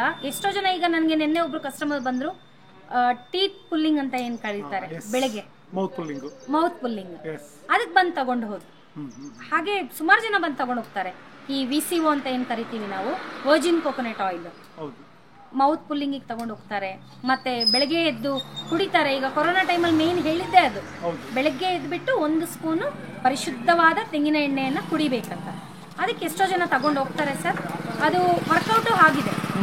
ಸುಮಾರು ಜನ ಬಂದು ರಿವ್ಯೂಸ್ ಹೇಳಿದ್ದಾರೆ, ರಿವ್ಯೂಸ್ ಕೊಟ್ಟಿದ್ದಾರೆ ನಮಗೆ. ನಾವು ಈಗ ಹಾಸ್ಪಿಟ್ಲಿಗೆ ಹೋಗೋದೇ ಕಡಿಮೆ ಆಗಿದೆ ಮೇಡಮ್, ನಿಮ್ಮ GRD ಫುಡ್ ಪ್ರಾಡಕ್ಟ್ಸ್ ಯೂಸ್ ಮಾಡಿದ್ಮೇಲೆ. ಇದರಲ್ಲಿ ನಂಬಿಕೆ ತುಂಬಾ ಅತ್ಯಂತ ಮುಖ್ಯವಾದ ವಿಷಯ ಅಂದ್ರೆ ಒಂದು ನಂಬಿಕೆ. ಈಗ ನಾನು ತೆರೆದ ಕಾರ್ಖಾನೆಯನ್ನ ಸ್ಟಾರ್ಟ್ ಮಾಡುವಾಗ ಈಗ ಪ್ರತಿಯೊಂದು ಕೆಲಸದಲ್ಲೂ ಒಂದೊಂದು ಎಥಿಕ್ಸ್ ಇರುತ್ತೆ ಅಲ್ವಾ. ಓತನ್ ತಗೊಳ್ತಾರೆ, ಇಲ್ಲಿ ನಾವು ಪ್ರಾಕ್ಟಿಕಲ್ ಆಗಿ ಏನು ಓತನ್ ತಗೊಂಡಿಲ್ಲ, ಆದ್ರೆ ಮನ್ಸಿಂದ ಓತನ್ ತಗೊಂಡಿದೀವಿ. ನಮ್ಮ ಎಥಿಕ್ಸ್ ಏನಂದ್ರೆ ನಾವಿರೋ ತನಕ ನಮ್ಮ GRD ಫುಡ್ ಪ್ರಾಡಕ್ಟ್ಸ್ ಕೊನೆ ತನಕ ಕಲಬೆರಕೆಯನ್ನ ಮಾಡೋದಿಲ್ಲ. ನಮಗೆ ಕಲಬೆರಕೆ ಬೇಡ ಅಂತಾನೆ ಅಲ್ವಾ ನಾವು ಫ್ಯಾಕ್ಟ್ರಿನ ಸ್ಟಾರ್ಟ್ ಮಾಡಿರೋದು. ಈಗ ನಮ್ಮ ಫ್ಯಾಮಿಲಿಲಿ ಸ್ಪೆಷಲಿ ನನ್ನ ಅಮ್ಮನ ಮನೆಯಲ್ಲಿ ಸ್ಟಾರ್ಟ್ ಆಗಿದ್ದ ದಿನದಿಂದ ಇವತ್ತಿನ ದಿನ ತನಕ ಪ್ರತಿಯೊಂದು ಆಹಾರ ಪದಾರ್ಥಗಳು ನಮ್ಮ GRD ಫುಡ್ ಪ್ರಾಡಕ್ಟ್ಸಿಂದನೇ ಹೋಗುತ್ತೆ. ಈ GRD ಫುಡ್ ಪ್ರಾಡಕ್ಟ್ಸಿಂದ ಆರೋಗ್ಯ ಉತ್ತಮವಾಗಿದೆ ಅನ್ನೋದಕ್ಕೆ ಸಾಕ್ಷಿ ನನ್ನ ಅಕ್ಕನ ಮಗಳೇ ಇದ್ದಾಳೆ. ತುಂಬಾ ಥೈರಾಯ್ಡ್ ಕಾಯಿಲೆಯಿಂದ ಅವಳು ತುಂಬಾ ನೋವನ್ನು ಅನುಭವಿಸಿದ್ದಾಳೆ. ಯಾವಾಗ ಅವಳು ನಮ್ಮ GRD ಫುಡ್ ಪ್ರಾಡಕ್ಟ್ಸ್ನ ಎಣ್ಣೆ ಹಾಗೂ ರಾಜಮುಡಿ ಅಕ್ಕಿ, ಕೆಂಪು ರಾಜಮುಡಿ ಅನ್ಪಾಲಿಶ್ಡ್ ಅಕ್ಕಿ ಯಾವಾಗ ಸ್ಟಾರ್ಟ್ ಮಾಡಿದ್ಲೋ ಆಟೋಮೆಟಿಕಲಿ ಅವಳಿಗೆ ಹೆಲ್ತ್ ಇಂಪ್ರೂವ್ ಆಯಿತು. ಹಾಗೆ ಅವಳು ಮಾತ್ರ ಅಲ್ಲ, ಇನ್ನು ಎಷ್ಟೋ ಜನ ನನಗೆ ರಿವ್ಯೂಸ್ ಕೊಟ್ಟಿದ್ದಾರೆ. ಹಾಗಾಗಿ ಅದೇ ನನ್ನ ನಂಬಿಕೆ ಅಂತ ಹೇಳ್ಬೋದು ಸರ್. ಯಾರಾದರೂ ಈಗ ನಾನೊಂದು ಎಣ್ಣೆ ನಾನು ಬಳಸ್ತೀನಪ್ಪ ಅಂತ ಒಂದು ಸಾರಿ ಒಂದು ತಿಂಗಳು ಅಥವಾ ಒಂದು ಬಾಟ್ಲು ತಾಂಡ್ರೆ ಬಳಸಿದ ತಕ್ಷಣ ಬದಲಾವಣೆ ಆಗಲ್ಲ. ಅವ್ರು ತಾಂಡು ನಾನು ಬಳಸ್ತೇ ಮಾರ್ರೆ ಏನೂ ಇಲ್ಲ ಅನ್ನೋದು ಅವರು ಮಾಡ್ತಕ್ಕಂಥ ಮೊದಲ ತಪ್ಪು ಅಂತ ಹೇಳ್ಬೋದು. ಒಂದು ನಾನು ಬಳಸ್ತೇನೆ ನಿರಂತರವಾಗಿ ಮಿನಿಮಮ್ 1 ರಿಂದ 2 ವರ್ಷ ಬಳಸಿ ಅನಂತರ ರಿಸಲ್ಟ್ ಹೇಳಿದ್ರೆ ಸೊ ಗುಡ್ ಅದು. ಯಾಕೆಂತಂದ್ರೆ ಅಟ್ಲೀಸ್ಟ್ ಆ ಬದಲಾವಣೆಯನ್ನ ತಿಳ್ಕೊಬಹುದು. ಯಾಕೆ ನಾವೀಗ ಆಲ್ರೆಡಿ ಎಣ್ಣೆ ತಿಂತಾ ಇದ್ದೇವೆ, 1 ವರ್ಷ ಈ ಎಣ್ಣೆ ತಿಂದು ನೋಡಿದ್ರೆ ಏನಾಗಲ್ವಲ್ಲ, ಸ್ವಲ್ಪ ಹಣದ ವ್ಯತ್ಯಾಸ. ಹೌದು, ತಪ್ಪಿಲ್ಲ. ಅಲ್ಲಿ ಕ್ಯಾನ್ಸರ್ ಕೊಡುವಂತ ಪ್ಯಾರಾಫಿನ್ ಎಣ್ಣೆನೆ ಬಳಸ್ತಿರುವಾಗ ಪ್ಯೂರ್ ಆಗಿ ಕೊಡ್ತಾ ಇದೀವಿ, ಕಣ್ಮುಂದೆನೆ ತೆಗೆದು ಕೊಡ್ತಾ ಇದೀವಲ್ಲ ಜನರಿಗೆ. ಎಷ್ಟೋ ಜನ ನಿಂತು ಎಣ್ಣೆನ ತೆಗೆಸ್ಕೊಂಡು ಹೋಗ್ತಾರೆ. ನಾವು ನಮ್ದು ತೆರೆದ ಕಾರ್ಖಾನೆ, ಏನು ಮುಚ್ಚುಮರೆ ಇಲ್ಲ ಅಲ್ಲ, ರೋಡ್ ಮುಂದೆನೆ ಇದೆ, ಓಪನ್ ಫ್ಯಾಕ್ಟ್ರಿ. ನಾವ್ ಎಣ್ಣೆ ತೆಗಿವಾಗ್ಲೇ ಎಷ್ಟೋ ಜನ ಓಡಾಡ್ತಾರೆ, ಬಂದ್ ನಿಂತ್ಕೊಂಡು ನೋಡ್ಕೊಂಡು ಹೋಗ್ತಾರೆ, ಅವ್ರು ಬಂದ್ ತೆಗೆಸ್ಕೊಂಡು ಹೋಗ್ತಾರೆ. ಹಾಗಾಗಿ ಅದು ಮುಖ್ಯ ಅಂತ ನನ್ನ ಅನಿಸಿಕೆ ಸರ್. ಅಷ್ಟೇ ಹೇಳ್ಬೋದಷ್ಟೇ, ಇನ್ನು ನಂಬಿಕೆ ಇನ್ನೇನು ಮಾಡ್ಲಿಕ್ಕೆ ಖಂಡಿತ ಸರ್. ಉಪಯೋಗಿಸಿ, ಸಾಕಷ್ಟೇ ಉಪಯೋಗಿಸಿ, ಬಿಟ್ಬಿಡಿ ನಿಮ್ಮ ವಿಚಾರ ಬಿಟ್ಬಿಡಿ, ನಾವು ಬಂದು ಎಣ್ಣೆಯನ್ನು ಉಪಯೋಗಿಸಿ. ಸೊ ಎಣ್ಣೆ ಸರಿನಾ ಇಲ್ವಾ ಅಂತ ಗೊತ್ತಾಗ್ತದೆ, ಆಮೇಲೆ ಪರಿಮಳ ಗೊತ್ತಾಗ್ತದೆ. ಯಾಕಂದ್ರೆ ನಾನೀಗ ಕಡ್ಲೆಕಾಯಿ ಎಣ್ಣೆ ತಿಂತಾ ಇದ್ದೀನಿ ಅಂದಾಗ ಕಡ್ಲೆಕಾಯಿ ಪರಿಮಳ ಬರಬೇಕು ಸರ್, ಮತ್ತೆ ಫೀಲ್ ಗೊತ್ತಾಗ್ಬಿಡುತ್ತೆ, ಗೊತ್ತಾಗ್ತದೆ. ಪ್ಯೂರ್ ಇಸ್ ಪ್ಯೂರ್ ಅಲ್ವಾ. ಈಗ ತಾಯಿಯ ಸ್ಪರ್ಶ ಹೇಗೆ ಗೊತ್ತಾಗುತ್ತೋ ನಿಮ್ಗೆ, ಹಾಗೆ ಈಗ ತೆಂಗಿನ ಎಣ್ಣೆ ಬಳಸಿ ನೀವು ಆ ಸ್ಪರ್ಶದಲ್ಲೇ, ಆ ಫೀಲಲ್ಲೇ ಒಂದು ನಮಗೆ ಗೊತ್ತಾಗ್ಬಿಡುತ್ತೆ. ಅದನ್ನ ಮೈಗೆ ಹಚ್ಕೊಳ್ಳುವಾಗ ಇರ್ಬೋದು, ಈಗ ಫೇಸಿಗೆ ಅಪ್ಲೈ ಮಾಡುವಾಗ ಇರ್ಬೋದು, ಇಲ್ಲ ಊಟದಲ್ಲಿ ಬಳಸುವಾಗ ಅದ್ರಲ್ಲಿ ತಯಾರಾಗಿರುವಂತ ಊಟ ಇರ್ಬೋದು, ಪರಿಮಳದಲ್ಲಿ ಆ ರುಚಿಯಲ್ಲಿ ಗೊತ್ತಾಗ್ಬಿಡುತ್ತೆ ಇದು ಕಲಬೆರಕೆ ಇಲ್ಲ. ಖಂಡಿತ. ಯಾಕಂದ್ರೆ ನನಗೆ ಚೆನ್ನಾಗಿ ನಾನು ಉಪಯೋಗಿಸ್ತಾ ಇರೋದ್ರಿಂದ ಹೇಳ್ತಾನೆ, ನಾವು ಯಾವ ಎಣ್ಣೆಯನ್ನು ತಗೊಂಡು ಹೋಗ್ತೀವೋ ಆ ಪರಿಮಳ ನಮಗೆ ಬರಬೇಕು. ಹೌದು, ಅದು ತಿನ್ಬೇಕಾದ್ರೆ ನಾವು, ಯಾಕೆ ಆ ವಸ್ತು ತಿನ್ಬೇಕಾದ್ರೆ ಕೆಲವು ಇದು ಒಂದು ಕಂಪ್ಲೇಂಟ್ಸ್ ಇದೆ ನನಗೆ ತುಂಬಾ ಕಡೆ ಹೇಳ್ತಕ್ಕಂಥದ್ದು, ಸರ್ ಪರಿಮಳ ತಿನ್ಲಿಕ್ಕಾಗಲ್ಲ ಸರ್, ಕಡ್ಲೆಕಾಯಿ ಎಣ್ಣೆ ಕಡ್ಲೆಕಾಯೇ ಪರಿಮಳ ಬರುತ್ತೆ, ಅಲ್ಲ ಮಾತ್ರ ಕಡಲೆಕಾಯಿ ಪರಿಮಳ ಬರ್ತದೆ, ಸೂರ್ಯಕಾಂತಿ ಪರಿಮಳ ಬರ್ಲಿಕ್ಕೆ ಸಾಧ್ಯನಾ? ಇಷ್ಟು ದಿವಸ ಏನಾಗಿದೆ ಅಂದ್ರೆ ನನಗೆ ತಿಳಿದಾಗ ನಮ್ಮ ಏನು ಬ್ರ್ಯಾಂಡೆಡ್ ಕಂಪನಿಗಳು, ಸೋಕಾಲ್ಡ್ ಬ್ರ್ಯಾಂಡೆಡ್ ಕಂಪನಿಗಳು ಅದು ಇಲ್ದಂಗೆ ಮಾಡಿದ್ದಾರೆ ಜನರಿಗೆ, ಆ ಪರಿಮಳನ ಇಲ್ದಂಗೆ ಮಾಡಿ ಜನರಿಗೆ ಏನೋ ಪರಿಮಳ ಇರ್ಬಾರ್ದು ಆ ಒಂದು ಸ್ಥಿತಿಗೆ ನಾವು ಬಂದು ನಿಂತಿದ್ದೇವೆ. ಆಕ್ಚುಲಿ ಹಾಗಲ್ಲ ಸರ್, ಅದು ಈಗ ಆಗ್ಲಕಾಯಿ ತಿಂದ್ರೆ ಆಗ್ಲಕಾಯಿ ರುಚಿ ಬರಲೇಬೇಕು. ಆಗ್ಲಕಾಯಿ ಕಹಿನೇ, ಹೌದು, ಅದ್ರ ತನ ಆ ರುಚಿ ಗೊತ್ತಿರೋರಿಗೆ ಮಾತ್ರ ಗೊತ್ತು. ಹೌದು, ಕಡಲೆಕಾಯಿ ಎಣ್ಣೆ ಈಗ ಪಲಾವ್ಗೆ ಹಾಕಿದಾಗ ಅದ್ರದ್ದು ಸುಗಂಧ, ಅದ್ರದ್ದು ರುಚಿ ಗೊತ್ತಿರೋರಿಗೆ ಮಾತ್ರ ಅದು ಗೊತ್ತಾಗುತ್ತೆ, ಅದ್ರದ್ದು ಟೇಸ್ಟ್, ಅದು ಪರಿಮಳ, ಅದ್ರ ತನವನ್ನು ಬಿಟ್ಕೊಳಕ್ ಸಾಧ್ಯ. ಈಗ ನನ್ನನ್ನು ಬಂದ್ಬಿಟ್ಟು ನಾನು ನೀವಾಗ್ಲಿಕ್ಕೆ ಸಾಧ್ಯ ಇಲ್ಲ. ರಾಗಿ ಮುದ್ದೆಗೂ ಬರ್ಗರ್ಗೂ ನಾವು ಒಂದೇ ಮಾಡ್ಲಿಕ್ಕೆ ಆಗುತ್ತೆ. ರಾಗಿ ಮುದ್ದೆ ರುಚಿ ಗೊತ್ತಿರೋರಿಗೆ ಮಾತ್ರ ಅದು ಗೊತ್ತು ಅಲ್ವಾ? ಆಮೇಲೆ ಬರ್ಗರ್ ಆ ಗಳಿಗೆಗೆ ರುಚಿ ಆಗ್ಬೋದು, ಆಮೇಲೆ ಅದರಿಂದ ಆಗೋ ಸೈಡ್ ಎಫೆಕ್ಟ್ಸ್ ಅದನ್ನ ಯೋಚನೆ ಮಾಡ್ಬೇಕು ಜನ. ಇವತ್ ನಾನು ಒಂದಿನಕ್ಕೆ ಕಷ್ಟಪಟ್ಟು ಒಂದ್ ವಾರ ಇಟ್ಕೊಳ್ಳಿ, ಅದಕ್ಕೆ ಅಡ್ಜಸ್ಟ್ ಆಗ್ಲಿಕ್ಕೆ ಒಂದ್ ತಿಂಗಳೇ ಇಟ್ಕೊಳ್ಳಿ ಕಡಲೆಕಾಯಿ ಎಣ್ಣೆಗೆ, ಕಷ್ಟ ಏನಿಲ್ಲ. ಇವತ್ತೊಂದು ತಿಂಗಳು ಕಷ್ಟಪಟ್ರೆ ಲೈಫ್ ಲಾಂಗ್ ನಮ್ಮ ಆರೋಗ್ಯವನ್ನ ನಾವು ಕಾಪಾಡ್ಕೋಬಹುದು. ಎಷ್ಟು ಜನ ಕ್ಯಾನ್ಸರ್ ಇಂದ ಸಾಯ್ತಾ ಇದಾರೆ ಸರ್, ನಮ್ಮವ್ರನ್ನ ನಾವ್ ಎಷ್ಟು ಜನನ ಕಳ್ಕೊಂಡಿದೀವಿ, ಎಷ್ಟು ನೋವಾಗುತ್ತೆ ಯೋಚನೆ ಮಾಡಿದ್ರೆ. ಮುಖ್ಯವಾದ ಕಾರಣ ಇವತ್ತು ಕ್ಯಾನ್ಸರ್ಗೆ, ಹೃದಯಾಘಾತಕ್ಕೆ ನಾನು ಡೈರೆಕ್ಟ್ ಆಗಿ ಹೇಳ್ತಾ ಇದ್ದೀನಿ ಸರ್, ಆಯಿಲ್, ಖಾರ ಪುಡಿಯಾಗಿ ಅಲ್ಲಿ ಖಾರ ಪುಡಿಯಲ್ಲಿ ಬಳಸುವಂತ ಕಲರ್ಸ್, ಕೆಮಿಕಲ್ಸ್, ಮತ್ತೆ ಬೇರೆ ಬೇರೆ ಹಿಟ್ಟುಗಳಲ್ಲಿ, ಈ ಗೋಧಿ ಹಿಟ್ಟಲ್ಲಿರುವಂತ ಮೈದಾ, ಇದು ಜನರನ್ನ ಕೊಲ್ತಾ ಇದೆ ಸರ್, ಅಷ್ಟೇ ಕೊಲ್ತಾ ಇದೆ. ತುಂಬಾ ಸಿಂಪಲ್ ಸರ್, ನಾವು ಬಳಸ್ತಾ ಇರುವಂತಹ ಆಹಾರ ಪದಾರ್ಥಗಳು ನಮ್ಮ ಜೀವನ ಶೈಲಿ. ಬರೀ ಆಹಾರ ಪದಾರ್ಥನೇ ಅಂತ ನಾನು ಯಾವಾಗ್ಲೂ ಹೇಳಲಿಕ್ಕೆ ಇಷ್ಟಪಡಲ್ಲ, ಜೀವನ ಶೈಲಿನೂ ಎಫೆಕ್ಟ್ ಆಗುತ್ತೆ. ಮೊಬೈಲ್ ಎಫೆಕ್ಟ್, ಮಕ್ಕಳು ಯೂಸ್ ಮಾಡ್ತಾ ಇರೋಂತ ಅದು, ಅದರಿಂದ ಆಗ್ತಾ ಇರೋಂತ ರೇಡಿಯೇಷನ್ಸ್, ಮತ್ತೆ 90% ಆಹಾರ ಸರ್. ನಾವು ತಿನ್ನೋದೇ ಅಲ್ವಾ ನಮ್ ಬಾಡಿ ಬೆಳೆಯೋದಕ್ಕೆ ಏನ್ ಕಾರಣ ಅಲ್ವಾ? ನಮ್ದು ಈಚ್ ಸೆಲ್ಸ್ ಗ್ರೋ ಆಗ್ಬೇಕಂದ್ರೆ ಫುಡ್ ಬೇಕು. ಒಳ್ಳೆ ಫುಡ್ ಅನ್ನು ಕೊಡಿ, ಗಿಡ ಫಲವತ್ತಾಗಿ ಬೆಳೆಯುತ್ತೆ ಅಲ್ವಾ? ಹಾಗೆ ಅಲ್ವಾ ನಾವು ಒಳ್ಳೆ ಫುಡ್ ಅನ್ನ ಕೊಡಿ, ನ್ಯಾಚುರಲ್ ಆಗಿ ಆ ಟೈಮಲ್ಲಿ ಏನೇನಾಗಬೇಕು ಅದೇ ಆಗುತ್ತೆ, ಎಲ್ಲ ಟೈಮಿಂಗ್ ಸರಿ ಆಗುತ್ತೆ. ನೀವ್ ಏನೇನೋ ತಿನ್ಲಿಕ್ಕೆ ಹೋದ್ರೆ ಮಕ್ಕಳಿಗೆ ಏನೇನೋ ತಿನ್ಬಾರ್ದಿದ್ದಂತ ವಯಸ್ಸಲ್ಲೇ ಇಡೀ ದಿನ ಗೋಬಿ ಮಂಚೂರಿ, ಪಿಜ್ಜಾ, ಪಾನಿಪುರಿ, ಬರ್ಗರ್ ಅನ್ಕೊಂಡು ಹೋದ್ರೆ ಮಕ್ಕಳು ಫ್ಯಾಷನ್, ಮಕ್ಕಳು ಮುಂದೆ ಇರುತ್ತೆ, ಮಕ್ಕಳ ಆರೋಗ್ಯ ಮಕ್ಕಳಿಗೆ ಹಿಂದೆ ಹೋಗ್ತಾ ಇರುತ್ತೆ. ಗೊತ್ತಿರೋ ತರ ಸರ್, ಈಗ ನಾನು ಮುಂಚೆ ಗೋಬಿ ಮಂಚೂರಿ ತಿಂತಾ ಇದ್ದೆ, ಇಲ್ಲ ಅಂತ ಹೇಳಲ್ಲ, ಎಷ್ಟೋ ವರ್ಷದ ಹಿಂದೆ ಆಗಿನ ಅನುಭವ ಈಗಲೂ ನನಗೆ ನೆನ್ಪು ಬರುತ್ತೆ. ತಿಂದಿದ್ದು ನೆಕ್ಸ್ಟ್ ಡೇ ತನಕ ಹೊಟ್ಟೆ ನೋವು, ಡಿಸೆಂಟ್ರಿ, ಅಲ್ಲೇ ಗೊತ್ತಾಗ್ತಾ ಇತ್ತು ಎಷ್ಟು ಕೆಮಿಕಲ್ಸ್ ಇದೆ ಅದರಲ್ಲಿ. ಆವಾಗ ಸ್ಟಾಪ್ ಮಾಡಿದ್ದು, ಈಗಲೂ ನನ್ನ ಮಕ್ಕಳಿಗೂ ತಿನ್ಲಿಕ್ಕೆ ಬಿಡೋದಿಲ್ಲ. ಎಲ್ಲರೂ ಇದನ್ನ ತಗೊಳ್ಬೇಕು, ಆ ಸ್ಟಾರ್ಟ್ ಅನ್ನ ತಗೊಳ್ಬೇಕು. ಸ್ಪೆಷಲಿ ಆ ಗೋಬಿ ಮಂಚೂರಿ ಅಂತೂ ತುಂಬಾ ದೊಡ್ಡ ಪಾಯ್ಸನ್, ಅದು 100ಕ್ಕೆ 100 ಸತ್ಯವಾದಂಥ ವಿಚಾರ ಇದು. ಯಾಕೆಂತಂದ್ರೆ ಅವ್ರು ಆಗ್ತಕ್ಕಂಥ ಕಲರ್ಸ್ ಇರ್ಬೋದು, ಆಮೇಲೆ ಕೆಮಿಕಲ್ಸ್ ಹೇಗೆ ಮಾಡ್ತಾರೆ ಗೊತ್ತಿಲ್ಲ, ಆದ್ರೆ ರುಚಿಯಾಗಿರುತ್ತೆ ಅಂತ ನಾವು ತಿಂತೇವೆ. ನಾವು ತಿನ್ಬೇಡಿ ಅದು ಬೇರೆ ಪ್ರಶ್ನೆ, ಅವ್ರಿಗೆ ಬಿಟ್ಟರೆ ವಿಚಾರ ಇದು. ಫುಡ್ ಅವರ ಇಷ್ಟಕ್ಕೆ ಬಿಟ್ಟಿತ್ತು, ಅವ್ರು ಏನ್ ಬೇಕಾದ್ರೆ ತಿನ್ಬೋದು. ಆದ್ರೆ ಆರೋಗ್ಯವನ್ನು ನೋಡ್ಕೊಂಡು ನೀವೇನ್ ಬೇಕಾದ್ರು ಆರೋಗ್ಯವನ್ನು ನೋಡಿ ಮೊದಲು. ನೀವೇನು ಮನೆಯಲ್ಲಿ ಮಾಡ್ಲಿಕ್ಕೆ ಸಾಧ್ಯನೋ ಮನೆಯಲ್ಲೇ ಕುಕ್ ಮಾಡಿ ಮಕ್ಳಿಗೆ ತಿನ್ಸಿದ್ರೆ ಸೊ ಬೆಟರ್. ಮಕ್ಳು ಇಷ್ಟಪಡ್ತಾರೆ, ಎಲ್ಲರೂ ನಮ್ಗೂ ಇಷ್ಟ ಆಗ್ತದೆ. ತಿಂತ ಹೋದ್ರೆ ಅದು ಸತ್ಯ ಕಹಿ ಇರುತ್ತೆ. ಖಂಡಿತ ಮನೆ ಫುಡ್ ತಿನ್ಲಿಕ್ಕೆ ಮಕ್ಳಿಗೆ ಕೆಲವು ಸಲ ಕಷ್ಟ, ಯಾಕಂದ್ರೆ ಹೊರಗಡೆ ಈಸಿಯಾಗಿ ಕೆಮಿಕಲ್ಸ್ ಹಾಕ್ತಾರೆ, ರುಚಿ ಕೊಡ್ತಾರೆ. ಮಕ್ಕಳಿಗೆ ರುಚಿ ಬೇಕಷ್ಟೇ, ಆರೋಗ್ಯದ್ದು ಅವ್ರು ಈಗ ಯೋಚನೆ ಮಾಡೋದಿಲ್ಲ. 4 ಫ್ರೆಂಡ್ಸ್ ಜೊತೆ ಹೋಗ್ತಾರೆ, ಎಂಜಾಯ್ ಮಾಡ್ಬೇಕು, ರುಚಿ ಸಿಗ್ಬೇಕಷ್ಟೇ ನಾಲ್ಗೆಗೆ ಅಲ್ವಾ? ಆಮೇಲೆ ಆಗುವಂತ ಅವಘಡಗಳು ಅವ್ರಿಗೆ ಗೊತ್ತಿರುತ್ತಾ? ಅವ್ರೇ ಅನುಭವಿಸ್ಬೇಕು. ಅವ್ರು ಅನುಭವಿಸೋದನ್ನ ನೋಡಿ ನಾವು ಅದಕ್ಕಿಂತ ಹೆಚ್ಚು ಅನುಭವಿಸ್ಬೇಕಲ್ಲ ಸರ್. ನಾವು ಸ್ವಲ್ಪ ಇದಾದ್ಮೇಲೆ ತಂದೆ ತಾಯಿಗಳ ಮೇಲೆ ಇದಾಗ್ತದೆ ಅವ್ರಿಗೆ. ನಮಗೆ ಅವ್ರು ಕೊಡ್ತಿಲ್ಲ ಅಂದ್ರೆ ನಮ್ಗೆ ಇದರ ಪ್ರಾಬ್ಲಮ್ ಬರ್ತಿರ್ಲಿಲ್ವಾ? ನಿಜವಾಗ್ಲೂ. ಯಾಕೆಂದ್ರೆ ಜೊತೆಗೆ ಇನ್ನೊಂದೇನು ಬೇರೆ ಎಲ್ಲ ವಿಚಾರಗಳಕ್ಕಿಂತ ಈ ಮಕ್ಕಳು ಮೆಚೂರ್ ಆಗ್ತಕ್ಕಂಥದ್ದು ಇದೆಯಲ್ಲ ಮ್ಯಾಮ್, ಅದು 5ನೇ ಕ್ಲಾಸ್ಗೆ ಏನು ಗೊತ್ತಿರಲ್ಲ ಪಾಪ, ಜ್ಞಾನ ಇರಲ್ಲ, ಏನು ಆಟ ಆಡುವ ವಯಸ್ಸೋದು 5ನೇ ಕ್ಲಾಸ್ ಅಂತಂದ್ರೆ ನಿಜವಾಗ್ಲೂ ತಂದೆ ತಾಯಿಗಳು ಕೇರ್ ಮಾಡಬೇಕು ಈ ವಿಷಯದಲ್ಲಿ. ಆದಷ್ಟು ಇಂಥ ಎಣ್ಣೆಗಳನ್ನು ಬಳಸಬೇಕು ಅಡುಗೆಗೆ. ಆದಷ್ಟು ಬಂದು ಮಿಲ್ ಎಲ್ಲಿದೆ ನೋಡಿ, ಅಲ್ಲಿ ಬಂದು ನಿಮ್ಮ ಪ್ರಾಡಕ್ಟ್ಸ್ ಏನಿದೆ ಅಟ್ಲೀಸ್ಟ್ ನಿಮ್ಮಲ್ಲಿ ಅವ್ರು ಪರ್ಚೇಸ್ ಮಾಡೋದು ಬೇಡ, ಕೊನೆ ಪಕ್ಷ ಆ ಪ್ರಾಡಕ್ಟ್ಗಳನ್ನ ಅವರೇ ತಂದು ಅದನ್ನ ಉಡಿ ಮಾಡಿಸ್ಕೊಂಡು ತಗೊಂಡ್ರೆ ಅದಕ್ಕಿಂತ ಹೆಚ್ಚು ಸರ್. ಈಗ ಹಾಸನ ಆಕ್ಚುಲಿ ತೆಂಗಿನ ಬೆಳೆಗೂ ಹೆಸರುವಾಸಿ ಅಲ್ವಾ? ಹೌದು, ಕೊಬ್ಬರಿ ಎಣ್ಣೆ, ತೆಂಗು. ಎಷ್ಟು ಜನ ಹಾಸನದಲ್ಲಿರುವಂತಹ ನಾಗರಿಕರು, ಎಷ್ಟೋ ಜನ ಅವ್ರಿಗೆ ಹಳ್ಳಿಗಳಲ್ಲಿ ತೆಂಗಿನ ಮರಗಳಿರುತ್ತೆ ಅಲ್ವಾ? ನಮ್ಮಲ್ಲೇ ಇರುವಾಗ ಯಾಕೆ ನಾವು ಆ ಪ್ಯಾರಾಫಿನ್ ಅನ್ನ ತಿಂದು ನಮ್ಮ ಆರೋಗ್ಯವನ್ನ ಹಾಳು ಮಾಡ್ಕೋತಾ ಇದೀವಿ ನನಗೆ ಗೊತ್ತಿಲ್ಲ. ಅದೊಂದು ಊಹೆ, ಯೋಚನೆ. ತೆಂಗಿನ ಎಣ್ಣೆ ಚೆನ್ನಾಗಿರೋದಿಲ್ಲ, ಕಾಯಿ ಎಣ್ಣೆ ಚೆನ್ನಾಗಿರೋದಿಲ್ಲ, ಅಪ್ಪ ಹಾಕಿದ ಆಲದ ಮರ. ಮುಂಚೆ ಸೂರ್ಯಕಾಂತಿ ಎಣ್ಣೆ ಚೆನ್ನಾಗಿ ಬರ್ತಿತ್ತು, ಒಪ್ಪಣ. ಅದಿಲ್ವಲ್ಲ ಈಗ, ಖಂಡಿತ ಆ ಮುಂಚೆ ತರ ಕ್ವಾಲಿಟಿ ಇಲ್ವಲ್ಲ. ಕಲಬೆರಕೆ ಸ್ಟಾರ್ಟ್ ಆಗಿದೆ, ಗೊತ್ತಿದೆ ಅಲ್ವಾ. It's open secret. 100% ಮ್ಯಾಮ್, 100% ಅದು ಗೊತ್ತಿರ್ತದೆ, ಎಲ್ರಿಗೂ ಗೊತ್ತಿದೆ, ಯಾರಿಗೂ ಗೊತ್ತಿಲ್ಲ ಅಂತಲ್ಲ. ಮೊದಲೆಲ್ಲಾದ್ರೆ ನಾವು ಮೀಡಿಯಾಗಳಿಂದ ದೂರ ಇದ್ವಿ, ಬಟ್ ಈಗ ಪ್ರತಿಯೊಬ್ಬರ ಕೈಲೂ ಮೀಡಿಯಾ ಇದೆ, ಸೋಷಿಯಲ್ ಮೀಡಿಯಾ ಇದೆ, 100ಕ್ಕೆ 100 ವಿಚಾರ ಗೊತ್ತಿರುತ್ತೆ. ಗೊತ್ತಿಲ್ಲದೆ ಇರೋ ಈಗ ನೀವ್ ಹೇಳಿದ್ರಿ 350 ರೂಪಾಯಿ ಕೊಟ್ಬಿಟ್ಟು ಹೇಗೆ ಅವರು ಅದನ್ನ ಮ್ಯಾನೇಜ್ ಮಾಡೋದು ಅಂತ. ಮ್ಯಾನೇಜ್ ಮಾಡಿ ಅಲ್ವಾ, ನಿಮ್ ಮನೇಲೆ ಬೆಳೀತಾ ಇದೀರಲ್ವಾ, ತೆಂಗಿನಕಾಯಿ ಇದೆ ಅಲ್ವಾ, ಚೇಂಜ್ ಆಗಿ. It's a time to change, to save your life, to save your health. Take a step, take a start.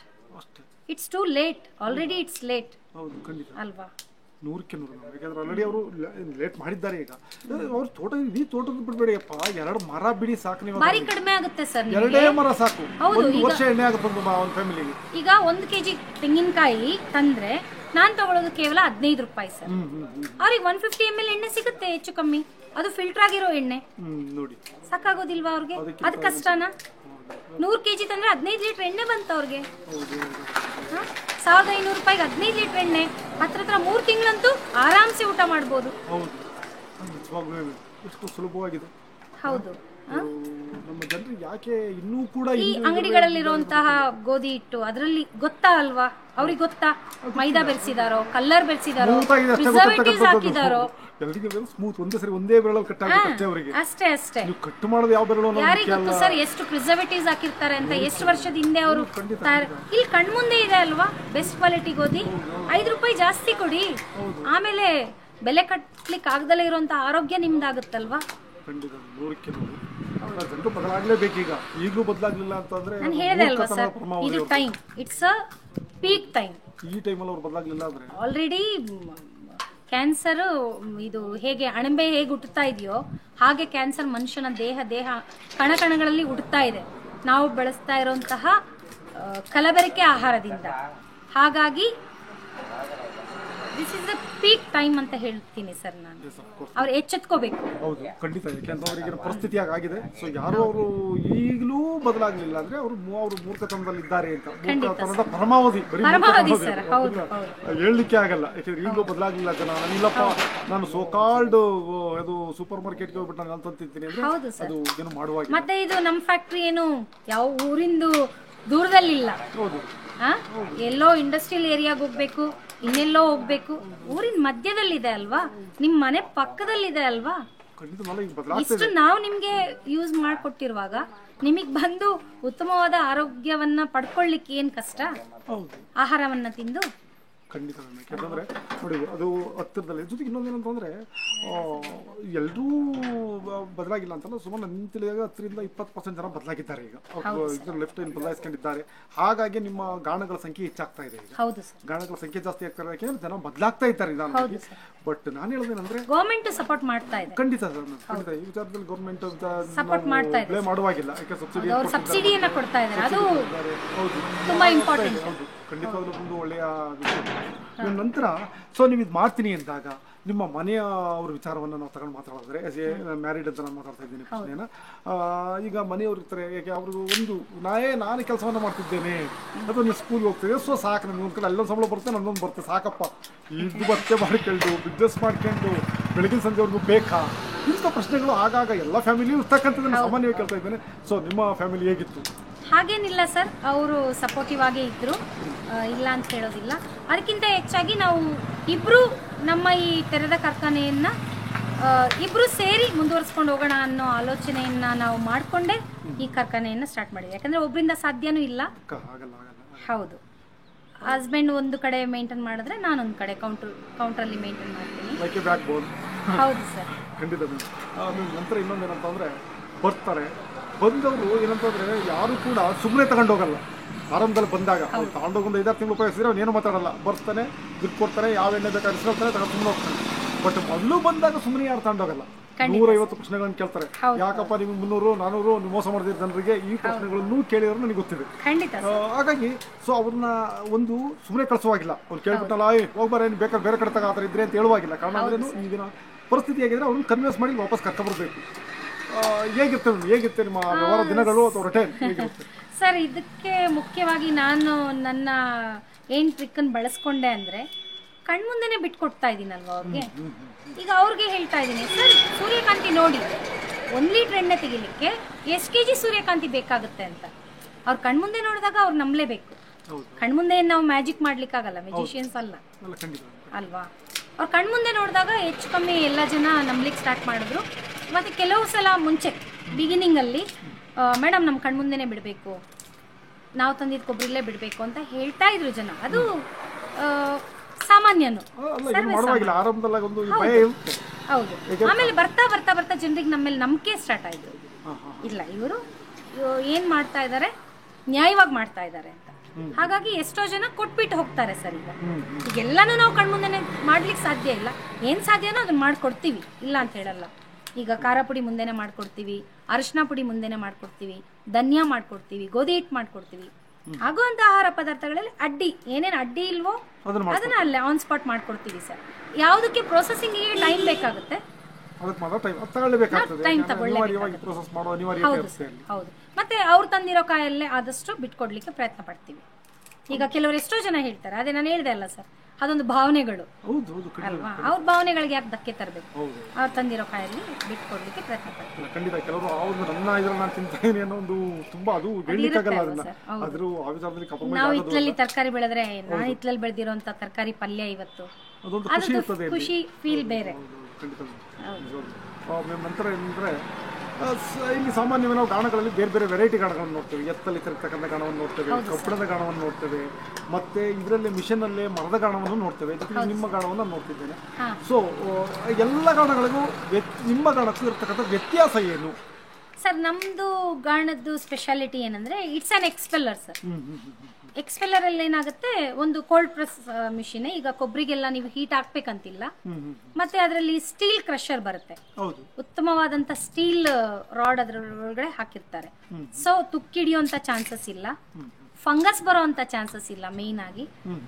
ಆಮೇಲೆ ಇದರಲ್ಲಿ ಹಾಕ್ಬೇಕಂದ್ರೆ ಆಯಿಲ್ ಸೀಡ್ಸ್ ಅನ್ನ ನಾವು ಅದ್ರಲ್ಲಿ ಇರುವಂತ ಮಾಯಿಶ್ಚರ್ನ ತೆಗೆದೇ ಹಾಕ್ಬೇಕು, ಇಲ್ಲದಿದ್ರೆ ಇದು ತಿರ್ಗೋದಿಲ್ಲ. ಈಗ ಜನರು ತಕ್ಷಣಕ್ಕೆ ಬಂದ್ ಕೊಬ್ಬರಿ ಹಾಕಿ ಅಂತಾರೆ, ಅದ್ರಲ್ಲಿ ಮಾಯಿಶ್ಚರ್ ಇರುತ್ತೆ, ಜನರಿಗೆ ಗೊತ್ತಿರಲ್ಲ. ಅದೆಷ್ಟು ಮೇಲೆ ಒಣಗಿದ ತರ ಕಾಣಿದ್ರು ಅದ್ರ ಒಳಗಡೆ ಮಾಯಿಶ್ಚರ್ ಇರುತ್ತೆ. ನಾವೇನ್ ಮಾಡ್ತೀವಿ, ಅದನ್ನ ಪೌಡರ್ ಮಾಡಿ ಐದರ್ ಬಿಸಿಲಿಗೆ ಹಾಕ್ತಿವಿ, ಇಲ್ಲ ಡಿಹೈಡ್ರೇಟರ್ಗೆ ಹಾಕ್ತಿವಿ. ಹಾಕಿನೇ ನಾವು ನಮ್ಮ ಎಕ್ಸ್ಪೆಲ್ಲರಿಗೆ ಹಾಕೋದು. ಆಗ ಆಯಿಲ್ ಏನಾಗುತ್ತೆ, ಅದ್ರದ್ದು ಫ್ರಾಗ್ನೆನ್ಸ್ ತುಂಬಾನೇ ಚೆನ್ನಾಗಿರುತ್ತೆ. ಒಂದು ಎರಡನೇದು ಶೆಲ್ಫ್ ಲೈಫ್, ಮೂರನೇದು ರುಚಿ. ಈಗ 1 ವರ್ಷ ಇಟ್ಟರು ಹಾಳಾಗೋದಿಲ್ಲ, ಮತ್ತು ರುಚಿ ಅಷ್ಟು ಚೆನ್ನಾಗಿರುತ್ತೆ ಸರ್ ಬೇರೆ ಗಾಣಕ್ಕೆ ಹೋಲಿಸ್ಕೊಂಡ್ರೆ. ನನ್ನ ಇದು ಪರ್ಸನಲ್ ಒಪಿನಿಯನ್ ಸರ್. ಹೌದೌದು, ಯೂಸ್ ಮಾಡಿದ್ದು. ಈಗ ಮುಂಚೆ ನಾವು ಗಾಣದಿಂದ ತರ್ತಾ ಇದ್ವಿ, ಗಾಣಕ್ಕೂ ಎಕ್ಸ್ಪೆಲ್ಲರ್ಗೂ ಅದೊಂದೇ ಡಿಫ್ರೆನ್ಸ್. ಶೆಲ್ಫ್ ಲೈಫ್ ಜಾಸ್ತಿ ಇರುತ್ತೆ, ಫಂಗಸ್ ಬರೋದಿಲ್ಲ. ಈಗ ಅವರು ತೆಗೆಸ್ಕೊಂಡು ಹೋಗ್ತಾರಲ್ವಾ ಎಣ್ಣೆ, 1 ಇಯರ್ ಇಟ್ರು ಹಾಳಾಗೋದಿಲ್ಲ. ಈಗ 100 kg 200 kg ಕಾಯಿಗೆ ಎಷ್ಟೋ ಜನ ಬಿಡಿಸ್ಕೋತಾರೆ ಇಲ್ಲಿ ಕಸ್ಟಮರ್ಸ್. ಮತ್ತೆ ನೆಕ್ಸ್ಟ್ ಇಯರ್ ಬರ್ತಾರೆ, 1 ಇಯರ್ ಇಂದ ಯೂಸ್ ಮಾಡಿದೆ ಮೇಡಮ್, ಅದೇ ಟೇಸ್ಟ್ ಅದೇ ಫ್ರಾಗ್ನೆನ್ಸ್. ನೋಡಿ 1 ವರ್ಷ ಬಂತು ನಮ್ಗೆ ಎಣ್ಣೆ, ಚೂರು ಫಂಗಸ್ ಬರ್ಲಿಲ್ಲ. ಅದು ಮುಗ್ಲು ಸ್ಮೆಲ್ ಬರುತ್ತೆ ಅಂತ, ಸ್ಮೆಲ್ ಇಲ್ಲ. ಕಂಟೈನರ್ ಏರ್ ಇದಾದ್ರೆ ಕಂಟ್ ಬಂದಿತ್ತಾರ ಒಂಥರ ಸ್ಮೆಲ್ ಬರುತ್ತಲ್ಲ, ಅದೆಲ್ಲ ಏನಿಲ್ಲ. ಮ್ಯಾಮ್ ಅಂದ್ರೆ ಇಲ್ಲಿ ನಿಮ್ಮ ಇದರಲ್ಲಿ ಎಕ್ಸ್ಪೆಲ್ಲರ್ ಮಾಡಿಸ್ಬೇಕು ಅಂತಂದ್ರೆ ಎಷ್ಟು ಪ್ರಮಾಣದ ಕಾಯಿಂದ ಅಥವಾ ಬೇರೆ ಉತ್ಪನ್ನವನ್ನು ತರಬೇಕಾಗ್ತದೆ ಸರ್? ನಾವು ಮಿನಿಮಮ್ ಇಂದ ಮ್ಯಾಕ್ಸಿಮಮ್ ತಗೊಳ್ತೀವಿ. ಮಿನಿಮಮ್ 5 kg ಇಂದ ಸ್ಟಾರ್ಟ್ ಮಾಡಿ 500 kg ತನಕನೂ ತಗೊಳ್ತೀವಿ, ಬೇಜಾರಿಲ್ಲ. ಒನ್ ಟೈಮ್ ಎಷ್ಟು ಹಾಕಬಹುದು ಸರ್? ದೊಡ್ಡ ಎಕ್ಸ್ಪೆಲ್ಲರ್ ಅಲ್ಲಿ ಜಾಸ್ತಿ ಬೇಕಾಗುತ್ತೆ ನಮಗೆ. ಈಗ 2-3 ಕಸ್ಟಮರ್ಸ್ ಈಗ 4-5 ಜನ ಕೊಟ್ಟಿರ್ತಾರೆ ಅಂದ್ರೆ ಒಟ್ಟಿಗೆ ಏನು ಹಾಕೋದಿಲ್ಲ, ಒಬ್ರದಾದ್ಮೇಲೆ ಒಬ್ರದು ಹಾಗೆ, ಬಟ್ ಕಂಟಿನ್ಯೂಸ್ ಆಗಿ ತೆಗಿತೀವಿ. ಒಂದಿನಕ್ಕೆ ತೆಗೆದ್ರೆ ಒಂದು 400-500 ಲೀಟರ್ ಎಣ್ಣೆ ತೆಗೆದು ಬಿಡ್ತೀವಿ. ವಾರಕ್ಕೊಂದ್ಸಲ ತೆಗಿತಾ ಇರ್ತೀವಿ ಸರ್. 500 ಲೀಟರ್ ಎಣ್ಣೆ ಅಂತ ತೆಗಿಬಹುದು. Yes sir, yes sir. ಕಡಲೆ ಬೀಜ ಆಗಿರ್ಬೋದು, ಕೊಬ್ಬರಿ ಆಗಿರ್ಬೋದು, ಕಾಯ್ದಾಗಿರ್ಬೋದು, ಬಟ್ ಪುಟ್ಟೆಳ್ಳು ಹುಚ್ಚೆಳ್ಳೆಲ್ಲ ಅಷ್ಟು ತೆಗಿಯೋಕೆ ಹೋಗಲ್ಲ, ಅದು ಅಷ್ಟು ಜನರು ಕೇಳಲ್ಲ. ಅದ್ರದ್ದು ಪ್ರಮಾಣ, ಬಳಕೆ ಪ್ರಮಾಣ ಸ್ವಲ್ಪ ಕಡಿಮೆ. ಅದು ತೆಗಿವಾಗ ಒಂದ್ಸಲ 25 kg 30 kg ಹಾಕಿ ತೆಗಿತೀವಿ. ಬಟ್ ಬೇರೆ ಎಲ್ಲ ಸ್ವಲ್ಪ 1 ಕ್ವಿಂಟಾಲ್ ಗಟ್ಟಲೆ ತೆಗಿತೀವಿ ಸರ್. ಒಂದ್ಸಲ ತೆಗೆದಿಟ್ಕೊಂಡು ನಮಗೆ ವಾರಕ್ಕೆ ಯೂಸ್ ಆಗುವಷ್ಟು ತೆಕ್ಕೊಳ್ತೀವಿ. ಟೀಚರ್ ಆಗಿ ವರ್ಕ್ ಮಾಡ್ತಾ ಇರ್ತೀರಾ, ಬಿಟ್ಟು ಬರ್ತೀರಾ, ತಕ್ಷಣ ಅದು ಬಿಟ್ಟು ಬರ್ತೀರಾ ಅನ್ನೋದಕ್ಕಿಂತ ಒಂದು ಹೊಸ ಐಡಿಯಾದೊಂದಿಗೆ ಬಂದು ಇಲ್ಲಿ ಈ ಒಂದು ಜಾಗದಲ್ಲಿ ಕೂರ್ತೀರಾ. ಸೊ ಹುದ್ದೆ ಬಿಟ್ಟು ಬಂದು ಈ ಹುದ್ದೆ ಇದನ್ನು ಸ್ಟಾರ್ಟ್ ಮಾಡಿ ಹೇಗೆ ಅನ್ನಿಸ್ತಾ ಇದೆ? ಸೊ ಯಾಕೆಂತಂದರೆ ಟೀಚರ್ ಅಂದರೆ ಒಂದು ರೀತಿ ಮಾರಲ್ಲೇ, ನಾನು ಇಲ್ಲ ಅಂತ ಹೇಳ್ತೀನಿ, ಅದು ಕೂಡ ಒಂದು ರೀತಿ ನೈತಿಕ ಇದೆ ಅಲ್ಲೂ ಕೂಡ. ಏನು ಅನೈತಿಕವಾಗಿ ಮಾಡ್ತಕ್ಕಂಥ ಬಿಸ್ನೆಸ್ ಅಲ್ಲದು ಕೂಡ, ಇದು ಕೂಡ ಅನೈತಿಕವಾಗಿ ಮಾಡ್ತಕ್ಕಂಥದ್ದಲ್ಲ. ಇದು ಒಂದು ರೀತಿ ಸರ್ವಿಸ್, ಅದು ಒಂದು ರೀತಿ ಸರ್ವಿಸ್, ಎರಡು ಸರ್ವಿಸ್. ಸೊ ಎರಡರ ನಡುವೆ ವ್ಯತ್ಯಾಸ ನಾವು ಕೇಳೋದಾದ್ರೆ as a teacher, as a businessman sir, ಎರಡರಲ್ಲೂ ಖುಷಿ ಇದೆ. ಆ್ಯಕ್ಚುಲಿ ಅದರಲ್ಲೂ ತುಂಬ ಖುಷಿ ಇತ್ತು. ಯಾಕಂದರೆ ನಾನು ಮಕ್ಕಳನ್ನ ತುಂಬಾ ಪ್ರೀತಿ ಮಾಡ್ತೀನಿ, ಮಕ್ಕಳು ನನ್ನನ್ನು ತುಂಬಾ ಪ್ರೀತಿ ಮಾಡ್ತಾ ಇದ್ರು. ಮರೀನಾ ಪ್ರಿಯಾ ಮ್ಯಾಮ್ ಅಂದರು ಈಗಲೂ ಎಷ್ಟೋ ಜನ ನನ್ನನ್ನು ನೆನಪಿಸ್ಕೊಳ್ತಾರೆ. ಅದೊಂದು ಖುಷಿ ಇದೆ ಸರ್. ಈಗಲೂ ಕೆಲವು ಸಲ ಬೇಜಾರಾಗುತ್ತೆ ನನ್ನ ಮಕ್ಕಳನ್ನ ನೋಡಿದಾಗ. ಮತ್ತು ನಾನು ಟೀಚಿಂಗ್ ಮಾಡ್ತಾ ಇದ್ದನ್ನೆಲ್ಲ ನೆನಪಿಸ್ಕೊಂಡ್ರೆ ಬಿಟ್ಟು ಬಂದಲ್ಲ, ಒಳ್ಳೆ ಟೀಚರ್ ಆಗಿದ್ದೆ ಅಂತ ನನಗೆ ನನ್ನ ಪರ್ಸ್ನಲ್ ಒಪಿನಿಯನ್ ಹಾಗನ್ಸುತ್ತೆ. ಆದರೆ ಈ ಫೀಲ್ಡಲ್ಲಿ ಇದು ಒಂಥರ ಖುಷಿ ಇದೆ ಸರ್. ಜನರಿಗೆ ಉತ್ತಮವಾದ ಆರೋಗ್ಯವನ್ನ ಕೊಡ್ತಾ ಇದ್ದೀನಿ. ಅದು ಸ್ವಲ್ಪ ಕಷ್ಟನೇ ಸರ್, ಎಲ್ಲರೂ ಕೊಡ್ಲಿಕ್ಕೆ ಸಾಧ್ಯ ಇಲ್ಲ. ಇದು ಯಾಕೆಂದ್ರೆ ಹೇಳಕ್ ಆಗದೆ ಇರ್ತಕ್ಕಂಥ ಬಿಸ್ನೆಸ್ ಅಲ್ವಾ ಸರ್. ಬೇರೆ ಬಿಸ್ನೆಸ್ ಬಗ್ಗೆ ಹಣ ಮಾಡ್ಲಿಕ್ಕೆ ಬಿಸ್ನೆಸ್ ಮಾಡಿ ತುಂಬಾ ಇದಾವೆ, ಇಲ್ಲ ಅಂತ ಹೇಳಲ್ಲ. ತುಂಬಾನೇ ಬಿಸ್ನೆಸ್ಗಳಿದ್ದಾವೆ, ರಿಯಲ್ ಎಸ್ಟೇಟ್ ಇದೆ, ಹೋಟೆಲ್ ಉದ್ಯಮ ಇದೆ, ಬೇರೆ ಬೇರೆ ಇದ್ದಾವೆ. ಬಟ್ ಈ ಫೀಲ್ಡಿಗೆ ಬರ್ಬೇಕಾದ್ರೆ ಧೈರ್ಯ ಮಾಡಬೇಕು. ಯಾಕೆಂದ್ರೆ ನಾನು ಇಷ್ಟೇ ಲಾಭ ಮಾಡ್ತೀನಿ ಅಂತ ಹೇಳಲಿಕ್ಕಾಗಲ್ಲ, ಬಟ್ ಲಾಭ ಮಾಡೋಕ್ಕಾಗಲ್ಲ ಅಂತನೂ ಅಲ್ಲ, ನಿಜವಾಗ್ಲೂ ಲಾಭ ಆಗ್ತದೆ ನಮಗೆ ಗೊತ್ತು. ಬಟ್ ಆದ್ರೆ ಬರುವ ಮೊದಲು ನಿಜವಾಗ್ಲೂ ಧೈರ್ಯ ಮಾಡಿ. ಅದಕ್ಕೆ ಎಕ್ಸಾಂಪಲ್, ಕೋಟಿ ಇದ್ರೂನು ಆರೋಗ್ಯ ಇದ್ರೆ ಅಲ್ವಾ ಆ ಕೋಟಿನ ಉಪಯೋಗ. ಎಷ್ಟು ಮಿಲೇನಿಯರ್ಸ್, ಈಗ ನನಗೆ ಅವರು ಹೆಸರು ಬರ್ತಾ ಇಲ್ಲ, ಶೇರ್ ಮಾರ್ಕೆಟ್ ಅಲ್ಲಿ ಇದ್ದಿದ್ದು ಒಬ್ಬ ಪ್ರಮುಖ ವ್ಯಕ್ತಿ, ಅವರು ಹಾರ್ಟ್ ಅಟ್ಯಾಕ್ ಆಗಿನೇ ತೀರ್ಕೊಂಡು, ಹಾರ್ಟ್ ಪ್ರಾಬ್ಲಮ್ ಆಗಿ. ಅಂದ್ರೆ ಕೂತಲ್ಲೇ ಜಂಕ್ ಫುಡ್ ತಿಂತಾ ಇದ್ರಂತೆ. ಅಂದ್ರೆ ಫ್ಯಾಮಿಲಿಗೋಸ್ಕರ ಚಿಕ್ಕ ವಯಸ್ಸಿನಿಂದನೇ ದುಡಿಲಿಕ್ಕೆ ಸ್ಟಾರ್ಟ್ ಮಾಡಿದ್ರು. ಶೇರ್ ಮಾರ್ಕೆಟ್ ದಿನದಿಂದ ಅವ್ರ ಕುರ್ಚಿನ ಬಿಟ್ಟು ಅಲ್ಲಾಡ್ದಲೇ ಇರೋಂಥ ಪರಿಸ್ಥಿತಿ. ಇಲ್ಲ ಮಕ್ಕಳಿಗೆ ಟೈಮ್ ಕೊಡ್ತಾ ಇರಲಿಲ್ಲ, ಇಲ್ಲ ಅವ್ರ ಆರೋಗ್ಯಕ್ಕೆ ಟೈಮ್ ಕೊಡ್ತಾ ಇರಲಿಲ್ಲ. ಸೊ ಕೂತಿದ ಕಡೆನೇ ಫುಡ್ ಬರ್ತಾ ಇತ್ತು ಅವ್ರಿಗೆ, ಅಲ್ಲೇ ಕುಡಿತಾ ಇದ್ರು, ಅಲ್ಲೇ ತಿಂತಾ ಇದ್ರು. ಅವ್ರದ್ದೇ ಆರ್ಟಿಕಲ್ ನಾನು ಓದಿ ಗೊತ್ತಾಗಿರೋದಿತ್ತು ನನಗೆ. ಬಟ್ ಫೈನಲಿ ಅವರೊಂದು ಆರ್ಟಿಕಲ್ ಬರೆದ್ರು, ನನ್ನ ಆರೋಗ್ಯನೇ ನಾನು ದಾನ ಮಾಡಿದಾಗೆ ಆಯ್ತು ಈಗ. ಅಂದರೆ ಹೆಲ್ತ್ ಬಗ್ಗೆ ಕಾನ್ಸಂಟ್ರೇಷನ್ ಮಾಡಲಿಲ್ಲ, ಒಳ್ಳೆ ಫುಡ್ ತಿನ್ನಲಿಲ್ಲ, ಜಂಕ್ ಫುಡ್ ತಿಂದೆ, ನನ್ನ ಹಾರ್ಟನ್ನು ಕಳ್ಕೊಳ್ಳೋ ಅಂಥ ಪರಿಸ್ಥಿತಿಗೆ ಬಂದೆ. ಎಷ್ಟು ಕೋಟಿ ಇತ್ತು ಸರ್ ಅವ್ರ ಹತ್ರ? ಮಿಲೇನಿಯರ್. ಏನಾದರೂ ಪ್ರಯೋಜನ ಆಯ್ತಾ? ಹಾಗಾಗಿ ನನಗೆ ಈ ಬಿಸ್ನೆಸ್ ಅಲ್ಲಿ ತುಂಬಾನೇ ನೆಮ್ಮದಿ ಇದೆ ಸರ್, ಖುಷಿ ಇದೆ, ತೃಪ್ತಿ ಇದೆ. ಯಾಕಂದ್ರೆ ಜನರಿಗೆ ಒಳ್ಳೆ ಆರೋಗ್ಯವನ್ನ ಕೊಡ್ತಾ ಇದ್ದೀನಿ. ಅಲ್ಲಿ ಟೀಚರ್ ಆಗಿ ಮಕ್ಕಳಿಗೆ ಒಳ್ಳೆ ಶಿಕ್ಷಣನ ಕೊಡ್ತಾ ಇದ್ದೆ. ಹೌದು, ಅದು ಸ್ವಲ್ಪ ನೋವೇ ಕೊಡ್ತು ಟೀಚಿಂಗ್ ಫೀಲ್ಡನ್ನು ಬಿಟ್ಟು ಬರಬೇಕಂದ್ರೆ. ಯಾಕಂದರೆ ಅದು ಒಂದು ಉತ್ತಮವಾದ ವೃತ್ತಿನೇ.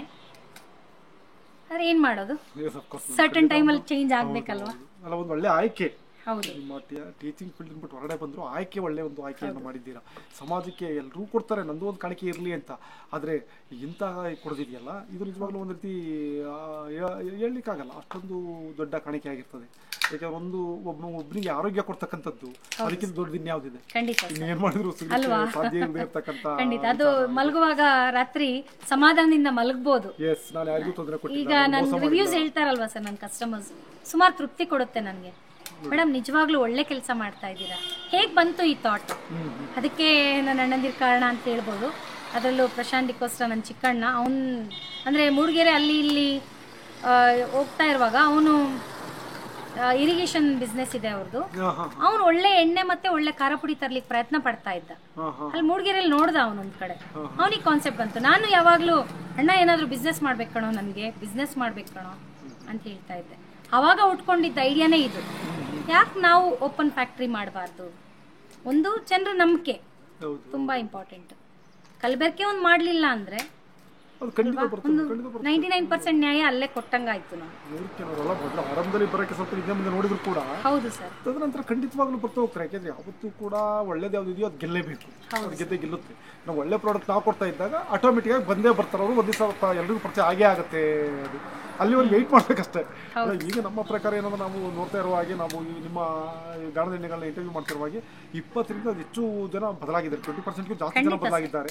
ಜೊತೆಗೆ PCLಗಳಂತೂ ಆಲ್ಮೋಸ್ಟ್ ಆಲ್ ಬರ್ತಾ ಇದ್ದಾರೆ, ಬರ್ತಾ ಇದ್ದಾರೆ.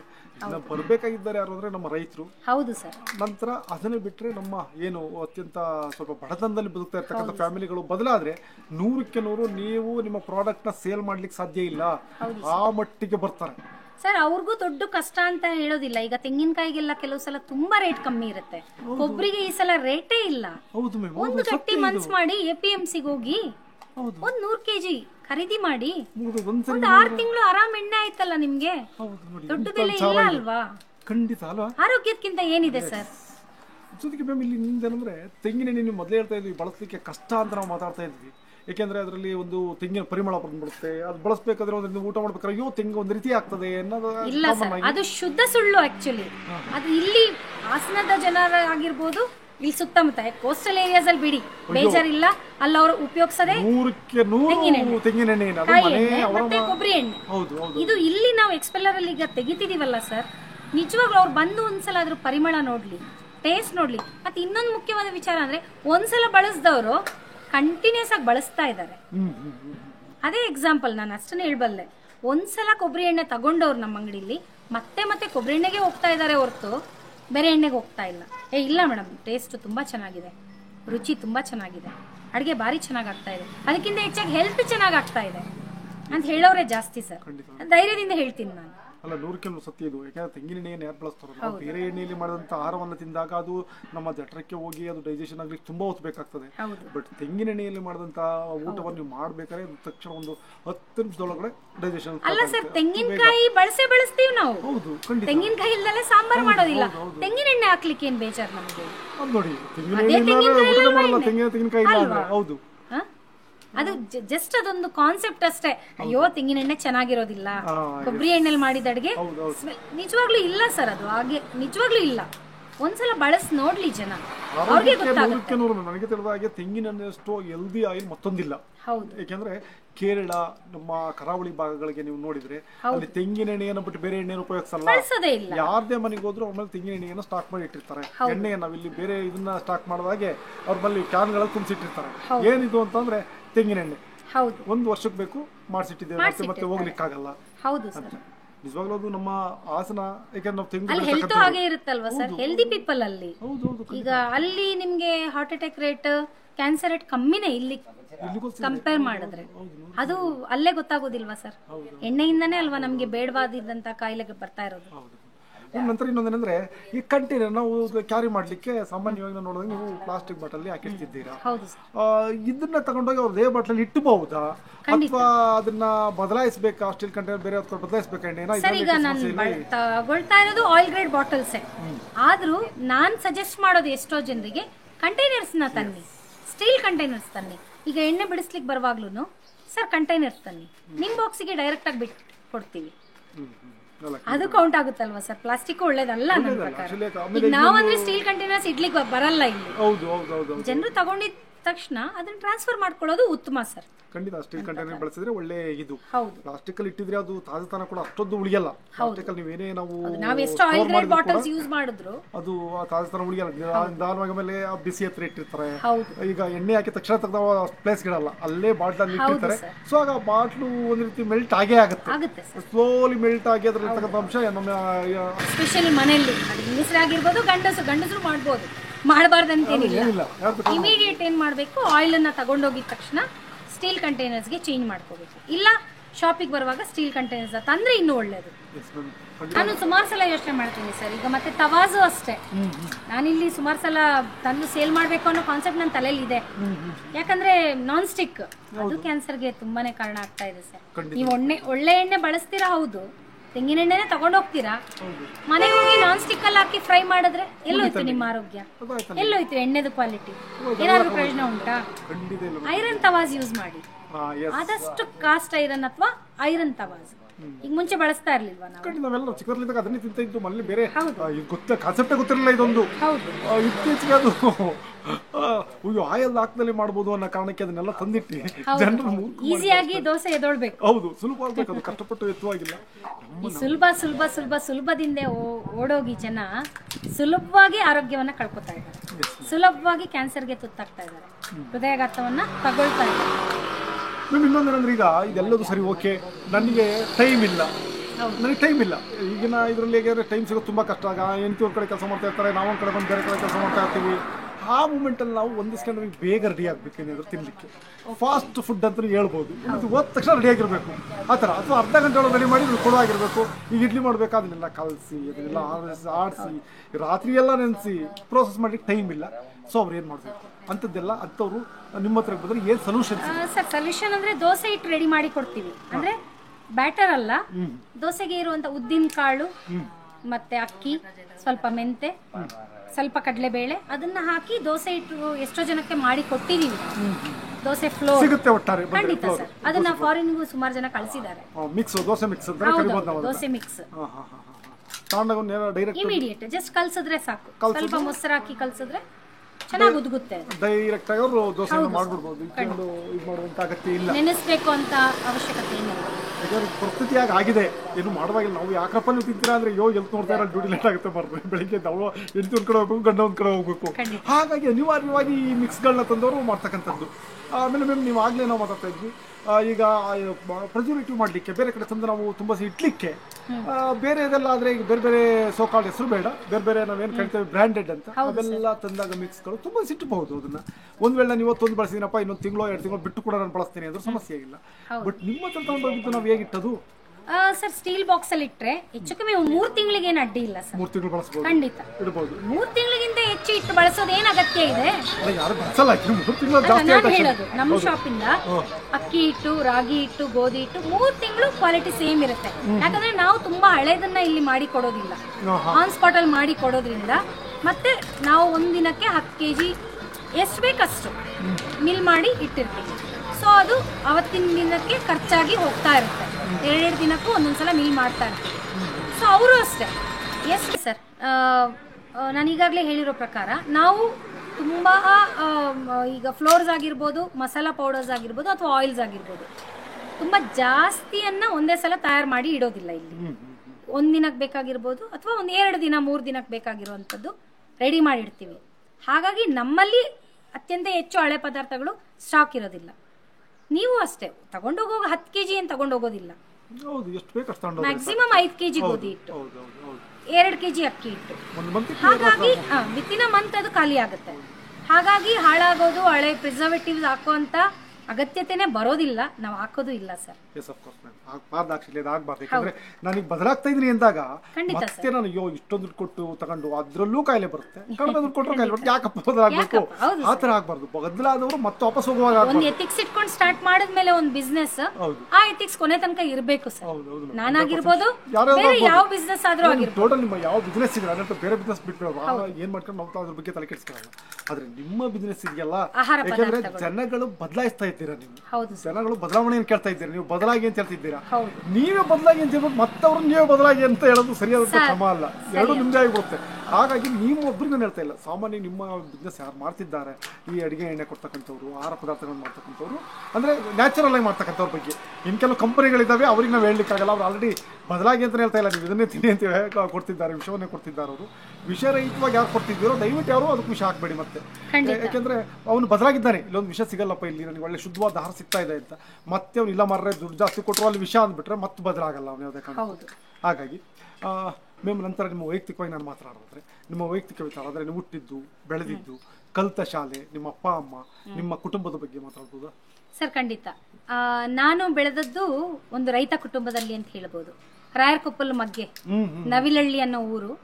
ಭಾರಿ ಸುಂದರವಾದ ಊರು. ಯಾಕಂದ್ರೆ ನಮ್ಮ ಮನೆ ಪಕ್ಕದಲ್ಲೇ ಮಗನನ್ನು ಕೊಂದ ಮಾರಾಯನ ಬೆಟ್ಟ ಇದೆ. ಆ ಬೆಟ್ಟಕ್ಕೆ ಹೋದ್ರೆ ನಿಮ್ಗೆ ಒಂದು ಜೀವನದಲ್ಲಿ ವಿಶೇಷ ಅನುಭವ. ಅಷ್ಟು ಬ್ಯೂಟಿಫುಲ್ ಪ್ಲೇಸ್ ಅದು. ಮತ್ತೆ ನನ್ನ ತಂದೆ ಒಬ್ಬ ಅತ್ಯಂತ ಒಳ್ಳೆಯ ರೈತ ಅಂತ ಹೇಳ್ಬೋದು. ಯಾಕಂದ್ರೆ ನಮ್ಮ ತಂದೆ ಬೆಳೆದಲೇ ಇರೋಂಥ ಬೆಳೆ ಇಲ್ಲ. ನಾವು ಚಿಕ್ಕದ್ರಿಂದನೇ ಆ ಬೆಳೆಗಳನ್ನ ನೋಡಿ ಅದೇ ಬೆಳೆಗಳನ್ನ ಊಟಕ್ಕೆ ಬಳಸಿ ಬೆಳೆದಂಥವ್ರು. ಭತ್ತ ಆಗಿರ್ಬೋದು, ಭತ್ತದಲ್ಲಿ ನಮ್ಮ ತಂದೆ ಗಂಸಾಲೆ ಅಕ್ಕಿ, ರಾಜಮುಡಿ, ಸೋನಾ ಮಸೂರಿ ಎಲ್ಲ ಥರದನ್ನು ಬೆಳೆದಿದ್ದಾರೆ. ಸೂರ್ಯಕಾಂತಿ ಬೀಜನೂ ಹಾಕಿದ್ರು, ಮೆಣಸಿನ್ಕಾಯಿನೂ ಬೆಳೆದಿದ್ದಾರೆ, ಹುರುಳಿ, ನಾನಾ ಥರ ಸರ್. ಇದು ಅದು ಅಂತಲ್ಲ. ಹಾಗೆ ನಮಗೆ ಬೆಳೆದು ಒಂದು ಆ ಮಗ್ಗೆ ಜೊತೆ ನಮ್ಮ ಭಾವನೆಗಳು ಬೆರೆತೋಗ್ಬಿಟ್ಟಿದೆ. ಆಗ್ಲಿಂದಾನೇ ಆ ಕಾನ್ಸೆಪ್ಟ್ ಬಂದಿದೆ. ಏನೇ ಊಟ ಮಾಡಿದ್ರು ಪ್ಯೂರ್ ಊಟ ಮಾಡಬೇಕು. ಹೌದು ಸರ್, ಹೌದು. ಯಾಕಂದ್ರೆ ಉತ್ತಮವಾದಂತ, ನಾವು ಹಾಸನದಲ್ಲಿ ಓದ್ತಾ ಇದ್ದಿದ್ದು, ಊರಿಂದ ತಂದೆ ಭತ್ತವನ್ನ ಬೆಳೆದು ಉತ್ತಮವಾದ ಅಕ್ಕಿಯನ್ನ ಕೊಟ್ಟು ಕಳಿಸ್ತಾ ಇದ್ರು. ಹಾಗೆ ಚಿಕ್ಕವರಿಂದ ಒಳ್ಳೆ ಅಕ್ಕಿ ತಿಂದೇ ಬೆಳೆದಿದ್ರಿಂದ ಈ ಬಿಸ್ನೆಸ್ ಮಾಡಲಿಕ್ಕೆ ತುಂಬ ಸಹಾಯ ಆಯಿತು ಅಂತ ಹೇಳ್ಬೋದು. ನಾನು ಓದಿದ್ದು first 10th saint Philomena's girls high school, ನಂತರ PUC ಪ್ರೆಸಿಡೆನ್ಸಿ ಕಾಲೇಜಲ್ಲಿ, ನಂತರ ಡಿಗ್ರಿ AVK ಕಾಲೇಜಲ್ಲಿ, ನಂತರ ಸ್ವಲ್ಪ ದಿನ ICICI ಬ್ಯಾಂಕಲ್ಲಿ ಕೆಲಸ ಮಾಡಿದೆ.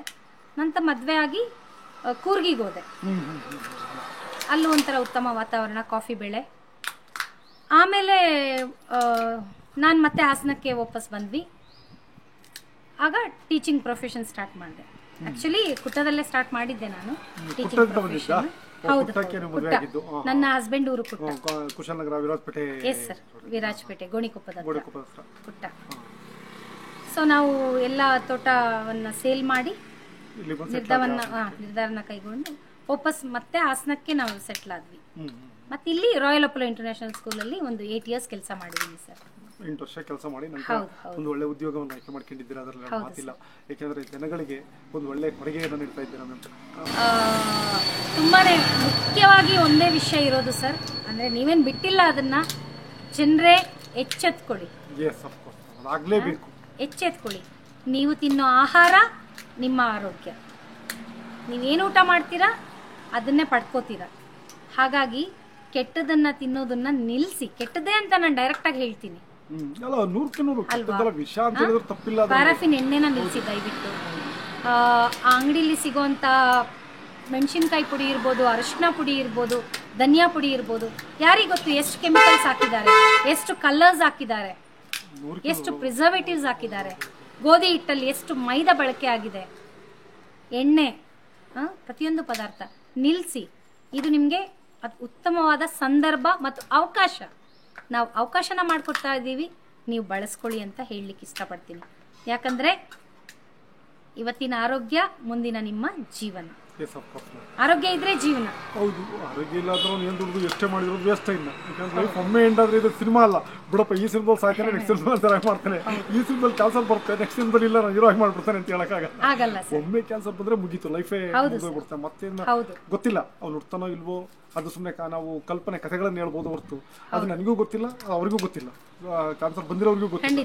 ಹಾಗಾಗಿ ಸೊ ಈಗ ಅದು ಬರ್ದೇ ಇರೋದನ್ನ ನೋಡ್ಕೊಂಡ್ರೆ ಸೋ ಬೆಟರ್. ನನ್ನ ಕಳಕಳಿಯ ವಿನಂತಿ, ಒಂದು ಪ್ರಯತ್ನ ಸಹ. ನಾನು ನನ್ನ ರಿವ್ಯೂಸಲ್ಲೆಲ್ಲ ಹಾಕೋದು ಅದೇ ಸರ್, ದಯವಿಟ್ಟು ಕ್ಯಾನ್ಸರ್ ಮತ್ತೆ ಹೃದಯಾಘಾತನ ತಡೀರಿ ಜನರೇ, ನಿಮ್ ಕೈಯಲ್ಲೇ ಇದೆ. ಉತ್ತಮವಾದ ತೆಂಗಿನಕಾಯಿ ಬೆಳೀತಾ ಇದ್ದೀರಾ, ಬಳಸ್ಲಿಕ್ಕೇನು ನಿಮ್ಗೆ? ಅವರೇ ಬೆಳೀತಕ್ಕಂಥದ್ದು, ಬೆಳೀತಾ ಇರೋ ಬೆಳೆ ಖುಷಿಯಿಂದ ಬಳಸಿ. ಕೋಸ್ಟಲ್ ಏರಿಯಾಗೆ ಹೋಗ್ಬೇಕಂತಿಲ್ಲ ತೆಂಗಿನೆಣ್ಣೆ ಬಳಸಲಿಕ್ಕೆ. ನೀವು ಎಚ್ಚೆತ್ಕೊಳ್ಳಿ, ಕೆಟ್ಟ ಎಣ್ಣೆನ ನಿಲ್ಲಿಸಿ. ತೆಂಗಿನಕಾಯಿ ನಿಮ್ಮ ತೋಟದಲ್ಲೇ ಇದೆ, ತಗೋಬನ್ನಿ. ಉತ್ತಮವಾದ ಎಣ್ಣೆಯನ್ನು ನಾವು ತಯಾರಿಸ್ಕೊಡ್ತೀವಿ ಕಡಿಮೆ ಬೆಲೆಯಲ್ಲಿ. ಅದು ಏನು ಎಲ್ಲೆಲ್ಲೋ ಎಷ್ಟೆಷ್ಟೋ ಖರ್ಚು ಮಾಡ್ತಾ ಇದ್ದೀರಾ ನೀವು ಇವತ್ತಿನ ದಿನದಲ್ಲಿ. ಊಟಕ್ಕೆ ಯಾಕೆ ಖರ್ಚು ಮಾಡ್ಲಿಕ್ಕೆ ಅಳ್ತೀರಾ? ಇವತ್ತು ನೀವು ಊಟ ಖರ್ಚು ಮಾಡ್ಲಿಕ್ಕೆ ಅಳಿದ್ರೆ ನಾಳೆ ನಿಮ್ಮ ಆರೋಗ್ಯವನ್ನ ಹಾಳು ಮಾಡ್ಕೊಂಡು ಅಳ್ಬೇಕಾಗುತ್ತೆ. ಮತ್ತೆ ಆದ್ರೆ ಅವತ್ತು ವಾಪಸ್ ಬರೋದಿಲ್ಲ, ಸಾಧ್ಯ ಇಲ್ಲ. ಅದು ದುಡ್ಡನ್ನ ನಾಳೆ ದುಡಿಬಹುದು, ಆರೋಗ್ಯವನ್ನ ದುಡಿಲಿಕ್ಕಾಗುತ್ತಾ ಕಳ್ಕೊಂಡ್ಮೇಲೆ? ಅದು ನಾನು ಹೇಳಲಿಕ್ಕೆ ಇಷ್ಟಪಡ್ತೀನಿ ಸರ್. ನಮ್ಮ ಬ್ರ್ಯಾಂಡ್ ಪರ್ಲ್ ಸರ್, ನಮ್ಮ ಬ್ರ್ಯಾಂಡ್ ಪರ್ಲ್, ಪರ್ಲ್. ನಮ್ಮ ಅಂಗಡಿ ಹೆಸರು GRD ಫುಡ್ ಪ್ರಾಡಕ್ಟ್ಸ್. ನನ್ನ ತಂದೆ ಹೆಸರನ್ನೇ ಇಟ್ಟಿದ್ದೀನಿ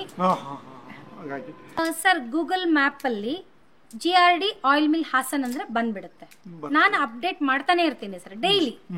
ಇವತ್ತು ನಾವು ತೆಂಗಿನೆಣ್ಣೆ ತೆಗೆದ್ವಾ ಅಪ್ಡೇಟ್ ಮಾಡ್ತೀನಿ, ಕಡಲೆಕಾಯಿ ಎಣ್ಣೆ ತೆಗೆದ್ವಾ ಅಪ್ಡೇಟ್ ಮಾಡ್ತೀನಿ, ಫ್ರೆಶ್ ಅರಿಶಿನ ಪುಡಿ ರೆಡಿ ಮಾಡಿದ್ವಾ, ಆಲ್ಮೋಸ್ಟ್ ನಾನು ಅಪ್ಡೇಟ್ ಮಾಡ್ತಾ ಇರ್ತೀನಿ. ಗೂಗಲ್ ಅಲ್ಲಿ ಜಸ್ಟ್ GRD ಆಯಿಲ್ ಮಿಲ್ ಅಂದ್ರೆ ಸಿಕ್ಬಿಡುತ್ತೆ.